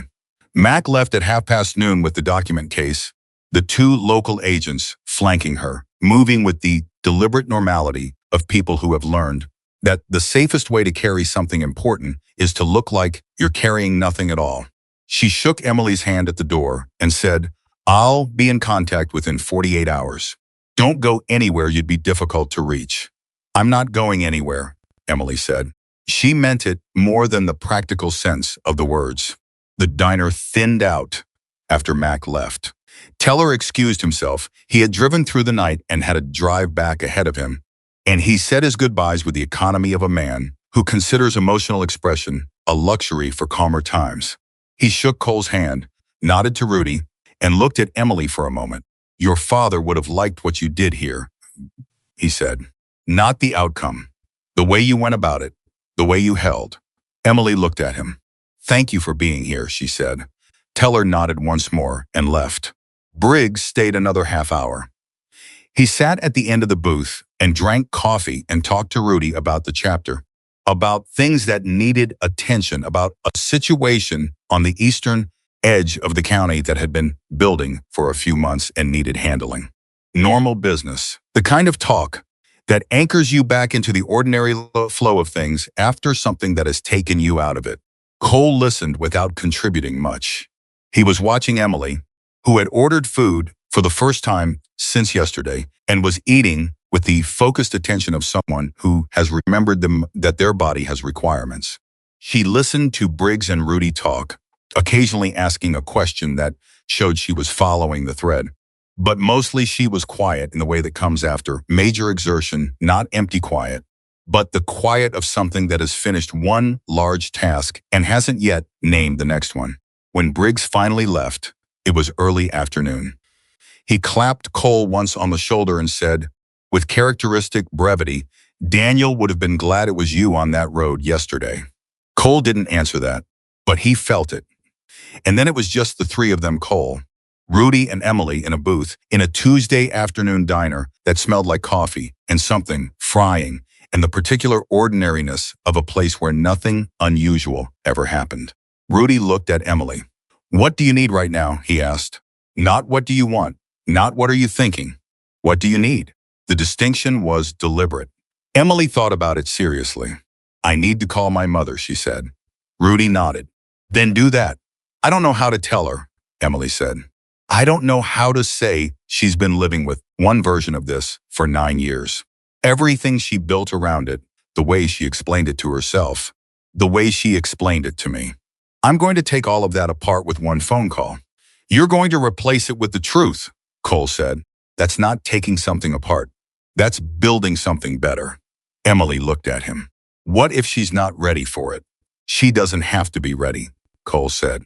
"She just has to hear it. People are readier than they think when the truth is actually kind." Emily turned that over. "Do you think this is kind? The truth about what happened to him?" Cole considered the question honestly. "I think the truth that he didn't leave is kinder than the story that he did," he said. "Everything else is complicated, but that's the part she needs most." Emily sat with that for a moment. Then she picked up her phone and walked to the far end of the diner, away from the other tables, and stood by the wall and dialed. Cole and Rudy didn't speak while she was on the phone. They sat and drank their coffee and listened to the ambient sound of the diner and did not look at Emily while she talked to her mother for the first time in 2 days about something her mother had not known was coming. The call lasted 11 minutes. Cole tracked it without meaning to. When Emily came back to the booth, she sat down and put her phone face down on the table and pressed both hands flat against the surface and breathed. "How was it?" Rudy asked. "Hard," Emily said. "And then not as hard as I thought." She paused. She cried. "My mother does not cry easily," she cried, and then she got angry, and then she got very quiet. And then she said Emily stopped, restarted. She said, "I think I knew. Somewhere. I think I always knew it wasn't what I told you, but I didn't know what else to do with it." The table was quiet. "She asked me if he had been afraid," Emily said, "when he hid the files. I told her that yes, based on what he wrote, he was afraid. And she said another stop. She said she was glad he was afraid. Because being afraid and doing it anyway meant he knew what he was risking. It wasn't just recklessness. He understood the cost and he paid it anyway. And knowing that changes it. Not from something terrible into something good, but from something senseless into something that had a reason. Rudy closed his eyes briefly, opened them. She's right, he said. It had a reason. Emily picked her phone up, set it back down. She wants to come here, she said. She wants to see. I don't know exactly what she wants to see. The river, maybe. The tree. The places that meant something to him. She looked at Cole. Is that possible? Of course it's possible, Cole said, when she's ready. She said next week, Emily said. She's the kind of person who makes a decision and then moves before she can talk herself out of it. The ghost of something that was almost a smile. I get it from her. I always thought I got it from him, but I think I get it from both of them. Rudy smiled, and it was the first full, uncomplicated smile Cole had seen on his face since this had started. He said the same thing, Rudy told her. He said she was the most decisive person he had ever met, and he couldn't tell whether she was fearless or just too stubborn to acknowledge fear. Emily laughed. It came out a little surprised, a little rough, the laugh of someone who hasn't laughed in a few days and finds the sensation unexpectedly good. That's her exactly, she said. That is exactly her. The afternoon settled around them. Easier now, carrying a different quality than the morning. The urgency had moved elsewhere to federal offices and evidence rooms, and the beginning of a legal process that would take months and would be complicated and would, at various points, seem to be going nowhere. Cole knew that process well enough to understand that the hard work was not over and that Emily would be called upon many times in the coming months to hold her nerve the way she had held it since she stepped into a highway with a jacket in her hands. But the ground had shifted. The thing that had been buried was no longer buried. The thing that had been hidden was now in the right hands. And the young woman across the table from him had done what her father had believed she would do, in the way he had believed she would do it. Cole looked at the jacket, which was back on the seat beside Emily where it had been since they arrived. He had been thinking about it since the morning, about what it meant that she had chosen to carry it all this way, and what it meant now. What are you going to do with the jacket? He asked. Emily looked at it.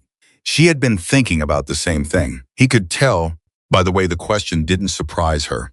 Keep it, she said, for now. She ran her thumb along the lapel, the gesture that had become familiar in the last 24 hours. Maybe forever. I haven't decided. She paused. My first instinct was that it should go back to the chapter, that it belongs with the people who knew what it meant. And now? Cole asked. Now I think it belongs with me, she said, because he kept it. He sent it to my mother, which means he kept it for me, which means he decided that out of everything, all the things he owned, all the things that represented who he was, this was the one he wanted me to have. He was right, Rudy said. Emily looked at the patch on the chest. The Hells Angels insignia, faded and cracked, but still clear, still exactly what it had always been. I used to think this patch meant something frightening, she said, when I was little, the way other people reacted to it. She paused, but he wore it, and he was the person I just described. So I think it means what the person wearing it makes it mean. Cole didn't respond to that because it didn't need a response. She had said it correctly. There's something I haven't told you, Cole said instead. He had been holding it since Teller mentioned it in the parking lot the previous morning, waiting for the right moment. About why Teller was concerned yesterday. About Owen Voss, specifically. Emily looked at him with the focused attention that was characteristic of her. Owen Voss has been developing properties in the same corridor his uncle targeted 9 years ago, Cole said. Different corporate structures, different methods, slightly better at covering the trail. But the families being affected are similar, lower income, limited legal resources, vulnerable to the kind of incremental pressure that's hard to fight individually. Emily's expression had gone very still. How long, she asked. About 3 years, Cole said. Since he took over his uncle's holdings. How many families? Cole exhaled. Mac's passive watch has identified somewhere between 20 and 30 properties under various pressure campaigns. Nothing as crude as what Harlan did. Owen is more careful. But the pattern is recognizable. Emily looked at the table. Something was working behind her eyes. The families from my father's documentation, she said. The ones he took testimonies from 9 years ago. Are any of them still in the area? Cole hadn't expected that specific question. He glanced at Rudy. Rudy leaned forward slightly. Some of them, yes. Families that managed to hold on or who came back. A few. My father documented what happened to them, Emily said. He kept their testimonies. He fought for them even when he didn't have to, even when it got him killed. She paused. Those families don't know that. They don't know someone tried. They don't know someone built a case for them and hid it in a riverbank, and that the case is now in federal hands. Cole looked at her. They need to know, she said. It was not a request or a suggestion. It was a fact being stated. And the families that Owen Voss is targeting right now, they need what my father's case is going to start providing. A foundation. Proof that this pattern exists. Legal precedent, Emily, Rudy said slowly. That kind of work contacting families, connecting them to the legal process, supporting them through it, that's not a short-term project. I know, she said. You live 200 miles from here, he said. I know, she said again. And then, very simply, I work at a diner. I have saved enough money to manage 6 months without income. I drove here 2 days ago with no plan except to find the truth. And I found it. I think I can manage a relocation. The silence at the table was the particular kind that happens when someone says something and the people around them realize simultaneously that it is absolutely, irreversibly true. Cole looked at her across the booth, this 26-year-old woman who had stopped a stranger on a highway with a jacket and a note and a refusal to accept the story she'd been given, and he thought about Daniel Carter, talking about his daughter to people who would listen, saying she would be the kind of woman who finishes things. You'd need support, Rudy said carefully, not arguing, establishing practical reality. I know people in this town, Emily said. I know you. I know Cole. And I'm going to know more people, because that's how this works. She paused. My father came here because he cared about what was happening to families who couldn't fight back alone. He built something extraordinary and then got erased before he could use it. I'm not going to let it stop at the filing stage. Rudy looked at Cole. Cole looked at Emily. There's a woman named Jean Aldrich, he said. She runs an advocacy organization here, housing rights, tenant protections. She's been fighting Voss's current operation with about a quarter of the resources she needs. She's sharp and she's relentless, and she is going to be very interested in talking to you. Emily nodded once. When can I meet her? I'll call her today, Cole said. Good. Emily picked up her coffee. It was cold again. She drank it anyway. And Cole, he looked at her. When this is over, she said. When it's really over, the legal process, the families, whatever comes next, I want to come back to the river. She paused. I want to stand at the first bend where you can see both turns at once. I want to stand there the way he used to stand there. We'll go, Cole said. All of us, if Rudy and the others are willing. Rudy cleared his throat once, roughly. I'll be willing, he said. The twist came that evening.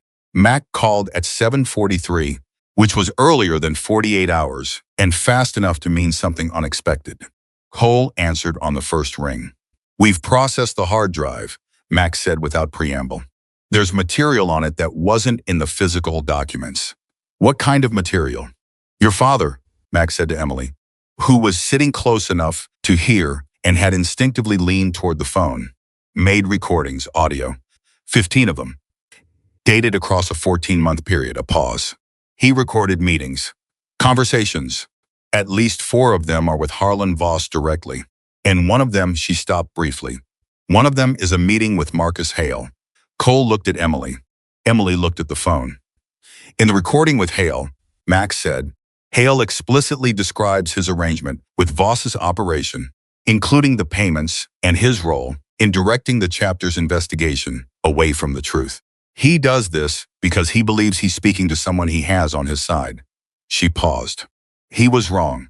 My father recorded him, Emily said, quietly. Your father walked into a meeting with Marcus Hale, knowing Hale had been compromised, and recorded the entire thing, Max said. It is, frankly, one of the most strategically sound moves I have seen from a civilian witness in my career. Another pause. The recording of Hale alone is enough to charge him. The recordings of Voss establish a conspiracy case that reaches back 9 years and forward to Owen Voss's current operations through the corporate structures they shared. Cole's jaw was tight. This is the case, Max said. Your father built the complete case. He didn't just document it, he built it ready to prosecute. Emily stood up from the table abruptly. She walked 2 steps away, stopped, stood with her back to Cole and Rudy, her hand pressed flat against the wall in front of her. Miss Carter, Max said, are you there? Emily turned around. Her face was doing something Cole had not seen it do in 36 hours. It was not composed. It was not controlled. It was fully open, every layer of the last 9 years, and the last 2 days and the last 26 years of being Daniel Carter's daughter, showing all at once, briefly, completely. He knew exactly what he was doing, she said. He walked into a room with the man who was betraying him, and he recorded it, and he knew he was probably not going to survive what came next, and he did it anyway, because he wanted to make sure it would hold. Yes, Max said. Because he was building it for a courtroom, Emily said. Not for himself, not to survive. He knew he was already past that point. He was building it to finish. Yes, Max said again. Emily pressed her lips together, breathed. He wasn't afraid, she said. Not a question. Not this time. He told me in the note, tell her old man wasn't a coward. He wasn't asking me to believe something. He was telling me something he already knew about himself. She stopped. He walked into that room and recorded that conversation, and he wasn't afraid. Cole stood. He crossed the distance between them and put his hand on her shoulder, a single, solid, uncomplicated gesture of the kind that doesn't require anything from the other person. That simply says, I'm here. You're not holding this alone. Emily reached up and put her hand briefly over his, just for a moment. Then she straightened, took a breath, and said to Mac, what happens next? And Mac told her. The grand jury process, the timeline, the sequence of events that would follow from here. Emily listened to all of it with the same focused attention she had given everything since the beginning, asking precise questions, accepting the uncertainty of timelines without complaint, understanding that the work her father had built was now inside a process that would take its own time and follow its own logic. When the call ended, the 3 of them sat in a quiet that felt different from all the other quiets of the last 2 days. Not tense, not sad, not waiting. Something that might, if you were generous with language, be called peace. The particular peace of people who have done what they came to do and can finally let themselves feel the weight of having done it. Rudy spoke first. He finished it, he said. He finished the beginning of it, Emily said. We're finishing the rest. She picked up the jacket from the chair beside her. She held it in her lap with both hands, the weight of it familiar now, the leather warm from the day's heat. Her father had worn this jacket to meetings and back roads in a riverbank, and the hardest room of his life. He had worn it on 1,000 days she would never know about, and a few she could now begin to imagine. He had sent it to her mother, knowing his daughter would find it. He had trusted the instrument of his own defeat to become the instrument of his legacy. Emily ran her hand across the Hell's Angels patch, and she thought about what she had said earlier, that the patch means what the person wearing it makes it mean. She thought about what her father had made it mean. She thought about what she intended to make it mean. I'm staying, she said, not to anyone in particular, not requiring confirmation, just naming a truth that had been settling into her all afternoon and was now settled. Cole nodded. Rudy nodded. Outside, the August evening was moving toward dark, and somewhere in the legal machinery of the federal government, a 9-year-old case was beginning to breathe and move and become, finally, what one very careful, very frightened, very courageous man had built it to be. And in a diner in Grover's Mill, his daughter sat with his jacket on her lap and her spine straight and her father's eyes looking steadily forward, ready to finish what he started. Emily Carter had been in Grover's Mill for 11 days when her mother arrived. She had spent those 11 days doing exactly what she said she would do. She found Jean Aldrich through Cole, met her in a coffee shop the morning after the call with Mac, and within 40 minutes of sitting across from the woman, understood that she had found the right person and the right fight at the same time. Jean was 61, small, with the kind of permanent energy that had nothing to do with caffeine and everything to do with conviction. She had been working housing advocacy in the county for 12 years, fighting Harlan Voss's legacy and then Owen Voss's continuation of it, with a staff of 3 and a budget that made the scope of what she was attempting almost absurd. When Emily told her about the federal case, about the documents, about the 47 families her father had documented 9 years ago, Jean put down her cup and stared at her for a long moment and said, "Daniel Carter. I heard that name once years ago from a family I was trying to help. They said someone had come to talk to them, written everything down. I never knew what happened to him." "Now you do," Emily said. Jean nodded slowly. "And now you're here." "Now I'm here," Emily said. "Tell me what you need," Jean told her. It took an hour and a half, and by the end of it, Emily had agreed to take on the work of contacting the families from her father's time, all 47 of them, or as many as could be located after 9 years, to inform them that a federal case was underway, that their testimonies were part of the evidence, and that they were not forgotten. It was not small work.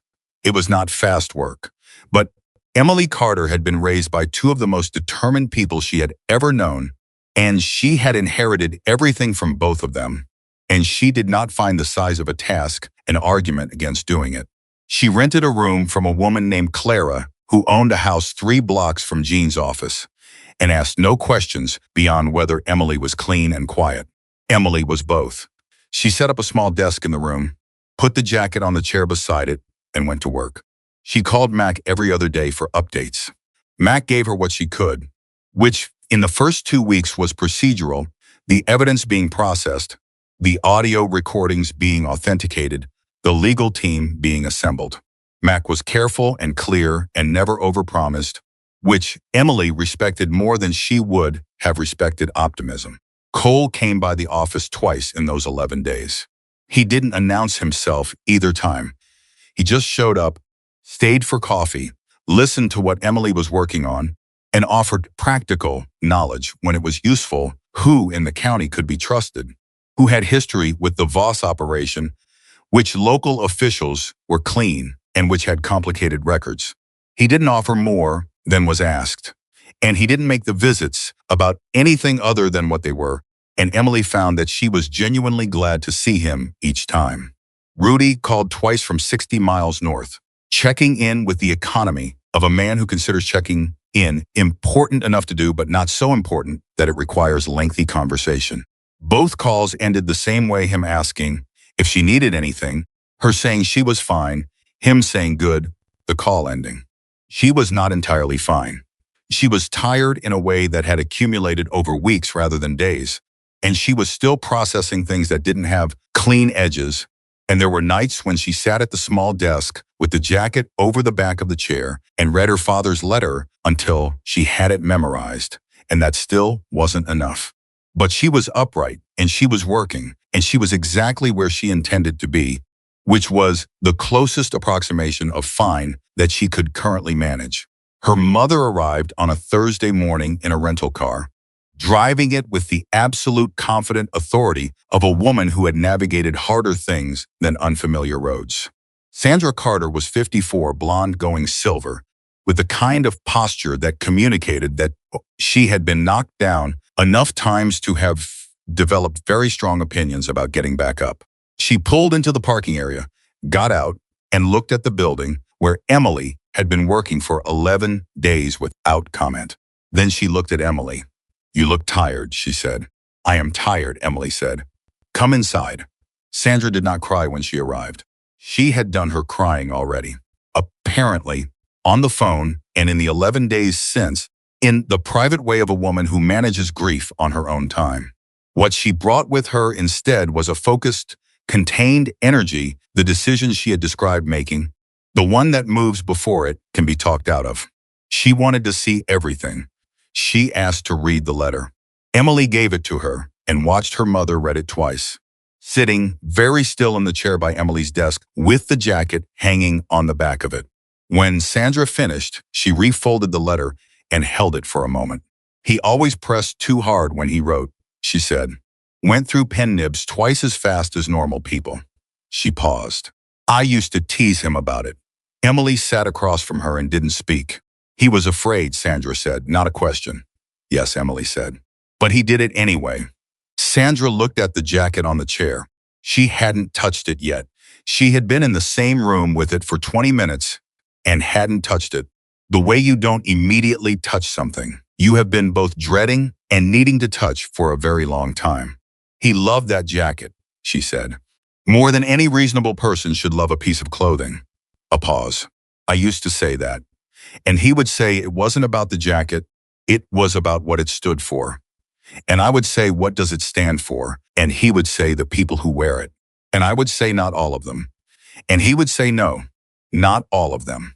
But enough. She stood up. She crossed to the chair. She picked up the jacket with both hands. She didn't put it on. She didn't examine the patches or the lining. She just held it. The way Emily had held it on the highway, the weight of it, the smell of it, the irreducible fact of it. He sent it to me, she said. He sent it to us, Emily said. He knew I'd find it. Sandra looked at her daughter. There was 9 years of complicated history in that look, and there was something clearing in it, some silt settling out of water that had been disturbed for a long time. You're staying here, Sandra said. Yes, Emily said. For how long? I don't know exactly, Emily said. Long enough to see it through. Sandra nodded. She looked around the small room. At the desk with its organized stacks of papers, the names and addresses and case notes. At the jacket now in her own hands. At her daughter, who had driven 200 miles alone and stopped a stranger on a highway and pulled 9 years of buried truth out of a riverbank and was now sitting here, 26 years old, finishing what her father started. You're exactly like him, Sandra said. When you commit to something, God himself couldn't move you. Emily almost smiled. You told me I got that from you. You got it from both of us, Sandra said. You just express it his way. She set the jacket back on the chair carefully. Then she sat back down and said, Tell me what you need from me. Emily looked at her. You don't have to. I drove 4 hours to be here, Sandra said. I took a week off work. Tell me what you need. Emily reached across the desk and picked up a folder. There are 14 families on this list who haven't responded to my letters or calls yet, she said. Some of them have moved, some have changed numbers. I need someone to help me trace updated contact information. She paused. You used to be an administrative coordinator. You know how to find people. Sandra took the folder, opened it, looked at the names. I knew some of these families, she said quietly. Some of them came to us once, asked Daniel for help. She closed the folder. He helped them. He documented everything, Emily said. Their testimonies are part of the federal case. Sandra held the folder against her chest. Then let's make sure they know, she said. They worked side by side for 3 days. Sandra was, as Emily had expected, extraordinarily effective. She tracked down updated contact information for 11 of the 14 families within 48 hours, using a combination of public records, social networks, and the particular persistence of someone who does not accept dead ends as answers.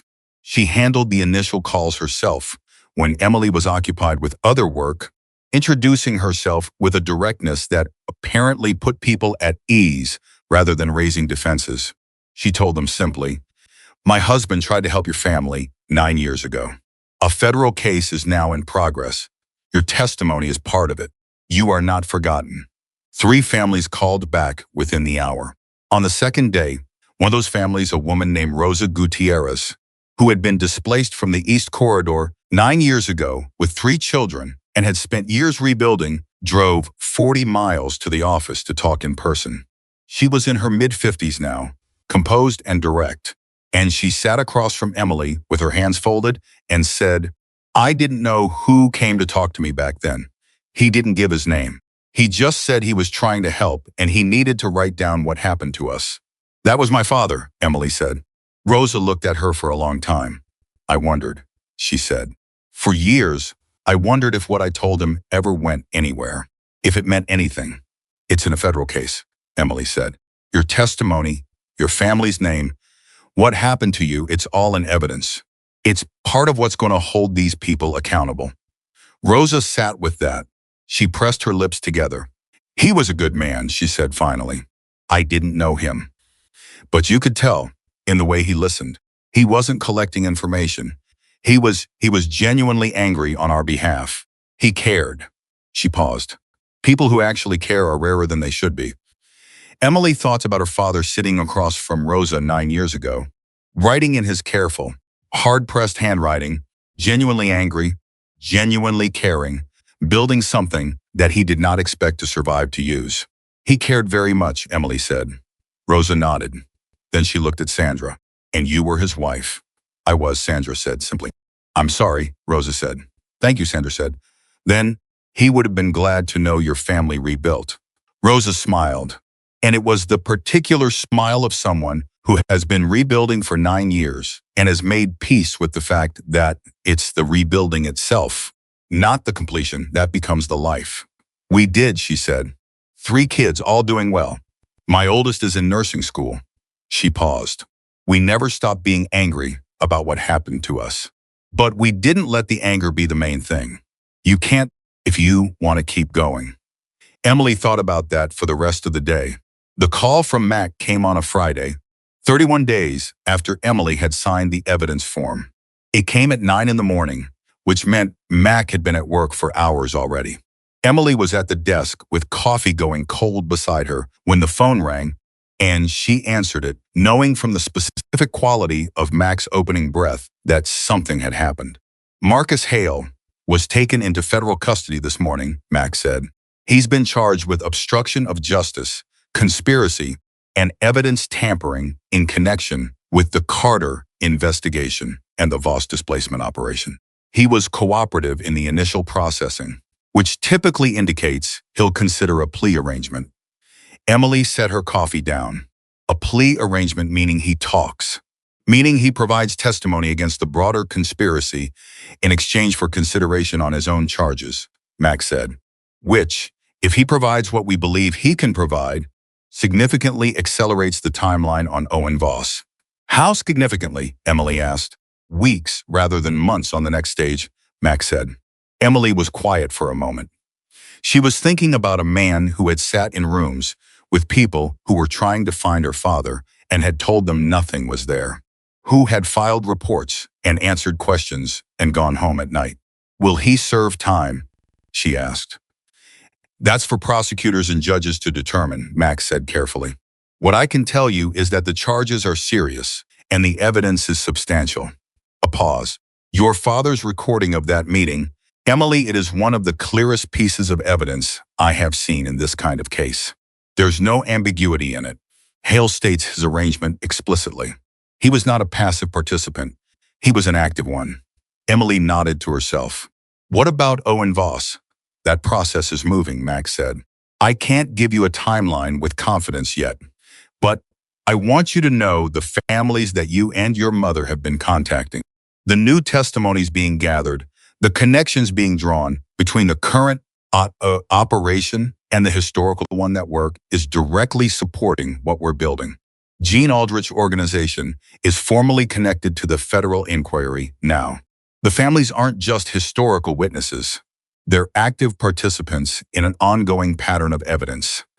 Emily looked at the desk, at the folder of names, at the notes from 36 conversations over the past month. My father would have wanted that, she said. Not just the accountability. The families being part of it. I know, Max said.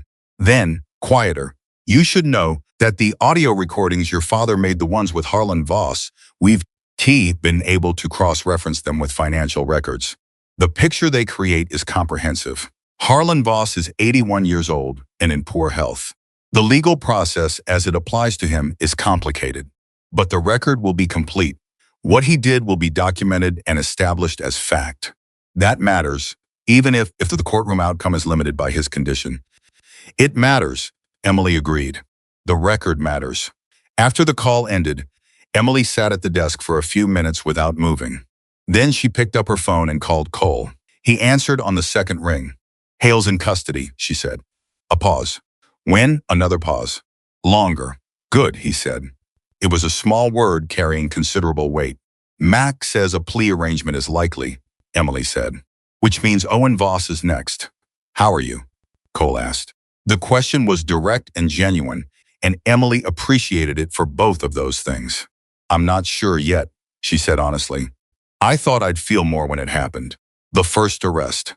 I thought there'd be more, I don't know. More something." "It's not closure," Cole said. "It's a step.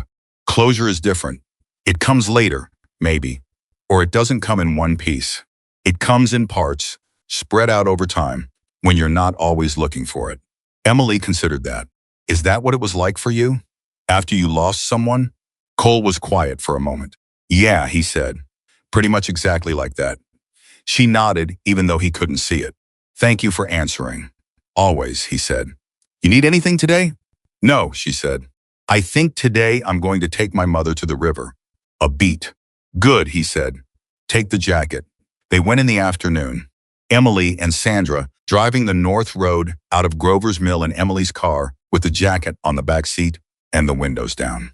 Sandra navigated from the passenger side, not because she knew the way, but because she was the kind of person who navigates instinctively, and Emily let her. And they only made one wrong turn, which Sandra acknowledged without apology and corrected without drama. At the grain elevator, "He used to drive this road." "Yes," Emily said. "He drove it with you." "When I was little." Sandra looked at the elevator as they passed it. "He drove it without me," she said. It wasn't bitterness. It was simply a fact she was still learning the full shape of. "There was a whole part of him I didn't have access to. I used to think it was something he was keeping from me. Now I think it was something he was trying to keep separate. To protect. He was trying to protect a lot of things at once," Emily said. "He should have told me," Sandra said. "Then, but I understand why he didn't. I would have been terrified. And he needed to not be terrified." They crossed the first bridge, then the second. At the gravel road turnoff, Emily took it without hesitation, the way she had the first time, body memory doing the work. They parked and walked down to the bank.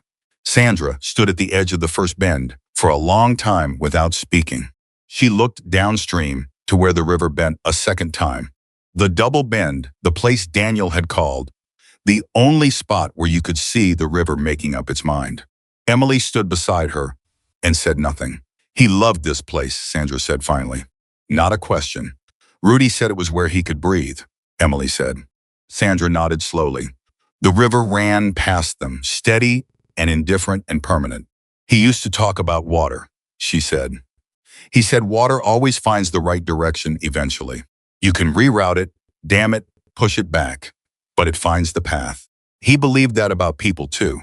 A pause. "I used to think that was naive. Do you still?" Emily asked. Sandra thought about it. Genuinely thought about it, which was characteristic of her. She didn't offer conclusions she hadn't earned. "No," she said. "Not anymore. Not after watching you."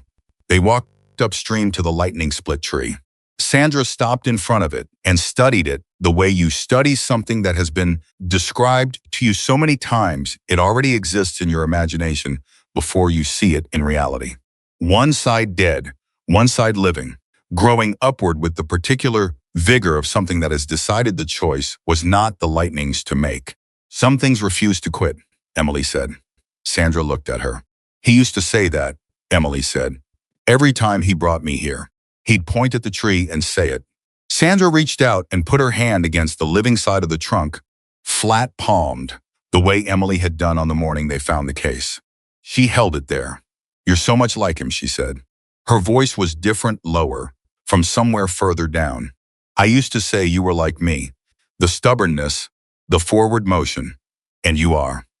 But the part of you that stops and points at things and says, 'Look at this. Look at what refuses to quit,' that's him." Emily felt something move through her that she didn't have a precise name for. It was not grief, and it was not happiness, and it was not resolution. It was something older and quieter, the feeling of being fully, accurately known by someone who loves you. The feeling of having the right words put to the right things at the right time. She reached into her jacket and put her hand against the two folded papers there. The log entry and the letter. "Mom," she said. Sandra turned.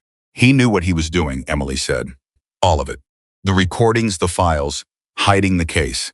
He walked into the hardest room of his life, knowing what it would cost, and he did it completely.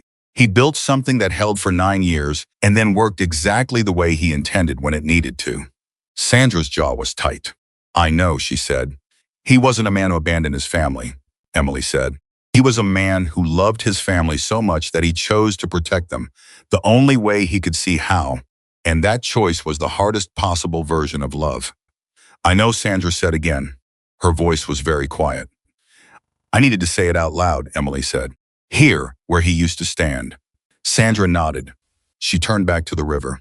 They stood there together for a while, mother and daughter, at the place Daniel Carter had loved best, on an afternoon that was warm and ordinary, and not about any of the things it was also about, because the river didn't know any of it and kept moving anyway. 6 weeks later, Owen Voss was indicted on 17 counts, including racketeering, conspiracy, and housing fraud. Marcus Hale entered a plea agreement and agreed to cooperate fully with federal prosecutors. The charges connected a 9-year pattern of displacement targeting vulnerable families across 2 county lines, with documentary evidence tracing the operation from Harlan Voss through Owen's continuation of it by different means but identical intent. Gene Aldrich's organization was formally cited in the federal filing as a contributing partner in identifying current victims of the scheme. The first time in the county's history that a housing advocacy group had been officially recognized in a federal prosecution. 31 of the 47 families from Daniel Carter's original documentation were located and contacted.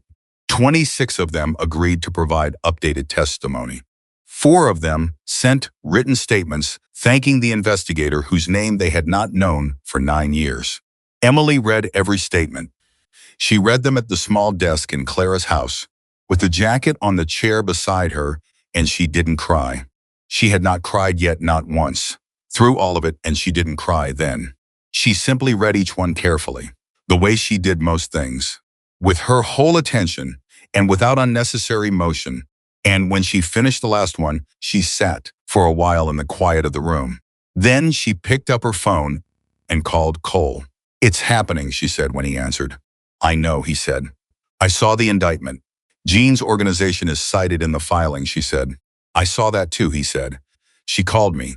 She sounded, I don't know, like someone who needed to sit down and couldn't quite do it." Emily felt something that was close to a smile. "What about you?" A pause. "I'm okay," he said. "More than okay, if I'm being honest." Another pause. Shorter. "Your father would have been," he stopped. "I know," Emily said. "I know what he would have been." They sat on the phone in companionable silence for a moment, the kind of silence that can only exist between people who have been through something together and don't need to keep filling the space with evidence that they're still there. "The river," Cole said. "You mentioned going back. When it was over." "It's not over," Emily said. "Not completely, no," Cole said. "But it's different now. The weight's different." She thought about that. He was right. The weight was different, not gone. Not even lighter exactly, but distributed differently. Shared now across a federal case and 31 families, and a woman named Jean who was building something real, and a mother who had driven 4 hours and was now talking about whether Grover's Mill was close enough to her job to manage a transfer. "Saturday," Emily said. "I'll call Rudy," Cole said. "And Briggs," Emily said. "If he's willing." "He'll be willing," Cole said. He drove through the night for a phone call. "He'll drive 60 miles for the real thing." They went on Saturday morning, 5 of them, Cole, Rudy, Briggs, Emily, and Sandra, taking the North Road in 2 vehicles. The jacket in the back seat of Emily's car, the way it had been every time she came to this road, which was 3 times now, each time carrying something different and the same jacket. At the grain elevator, Sandra said, without being asked. Left here in about 4 miles. Cole, riding beside the car, heard it through the open window and felt something in his chest that didn't have a clean name but didn't need one. At the double bend, they stood at the first curve and looked downstream to the second, exactly as Emily had done on the first morning, exactly as Daniel had done every time he came here. Rudy stood with his hands in his pockets and his face turned toward the water and said nothing for a long time. Briggs stood slightly back, as he always did, watching the surrounding area, not because he expected anything, but because it was how he was built, and some things just don't change. Sandra stood beside Emily. He was right, Sandra said. About the river. You can see it making up its mind. He was right about a lot of things, Emily said. They walked upstream to the tree. It was the same as it had always been, one side dead, one side living, the living side reaching up the way things reach when they have decided the reaching itself is the point. Emily stood in front of it and looked at it the way her father had looked at it, the way she had looked at it twice before, and she thought about what he had said to a small girl standing beside him at this exact spot. Year after year, like she might have forgotten, some things refused to quit. She reached into the back seat of the car and took out the jacket. She carried it to the tree and held it in both hands. I need to do something, she said to no one in particular and to all of them at once. Nobody spoke. Emily held the jacket up, not putting it on, just holding it, the way her father had let her hold it when she was small, and it was the heaviest thing in the world. She held it in front of the tree, in front of the split trunk and the living side reaching upward, and she looked at it, the cracked leather, the faded patch, the 9 years and the recordings and the 47 families and the federal indictment and 2 people who loved her and everything they gave her to carry.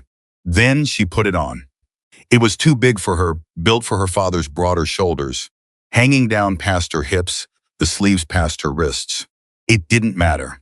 She pulled it on and settled it across her shoulders and stood by the lightning-split tree at the double bend of a river that bent twice because it couldn't decide and then decided anyway.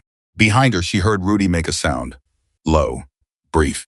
The sound of a man who has waited 9 years for something to resolve and is watching it resolve. Sandra looked at her daughter in her father's jacket and pressed her lips together and held very still. Cole said nothing. He stood at the edge of the group and looked at Emily Carter standing at the riverbank in Daniel Carter's jacket. 26 years old, her father's eyes and her mother's spine and all of the best parts of both of them. And he thought about a man who had been erased before he could be known. And he thought about a woman who had refused to let that be the final word. And he thought about a stretch of highway on a Tuesday afternoon and a figure who stepped into the road and would not move. He had asked her once, in the diner, what she was going to do with the jacket. She had said she hadn't decided. She had decided now. She wore it the way her father had worn it, not as a costume or a symbol or a performance, but as a fact, as the simplest possible statement of what she intended to go on being, which was Daniel Carter's daughter, which was the woman who finished things, which was the person who had stood in a highway and stopped a stranger because she was not going to let another moment pass without trying. After a while, she turned around and looked at the 4 people standing on the riverbank behind her. Thank you, she said. To all of them. To each of them. Rudy nodded once. Briggs said nothing, because Briggs never said the things that didn't need saying.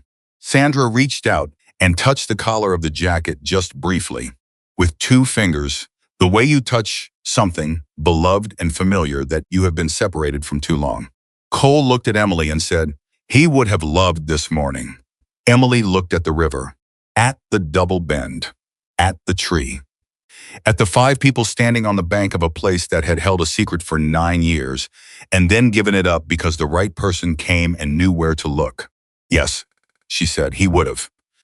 The river ran beside them, steady and moving and permanent, bending twice the way it always had, making up its mind the way it always had, finding the path the way water always does, not around every obstacle, not without difficulty, not without changing direction when the direction needed to change, but forward, Always forward, always finding the way through. Daniel Carter, no, had believed that about water. He had believed it about people. He had built his whole last act of courage around believing it about his daughter. He had not been wrong. Emily Carter stood at the double bend of the river in her father's jacket on a Saturday morning with the people who had helped her carry something that was too heavy for anyone to carry alone. And she was still standing, and she was going to keep standing, and the work was not finished, but the foundation was solid. And the truth was in the right hands, and the families were not forgotten, and the record was complete. Some things refuse to quit. That is not a comfort offered to the weak. It is a fact observed about the strong, about the ones who get knocked sideways by lightning and grow anyway, about the ones who hide the truth in a riverbank and trust their daughter to find it, about the ones who step into a highway on a Tuesday afternoon and will not move until someone stops and listens. Daniel Carter had refused to quit.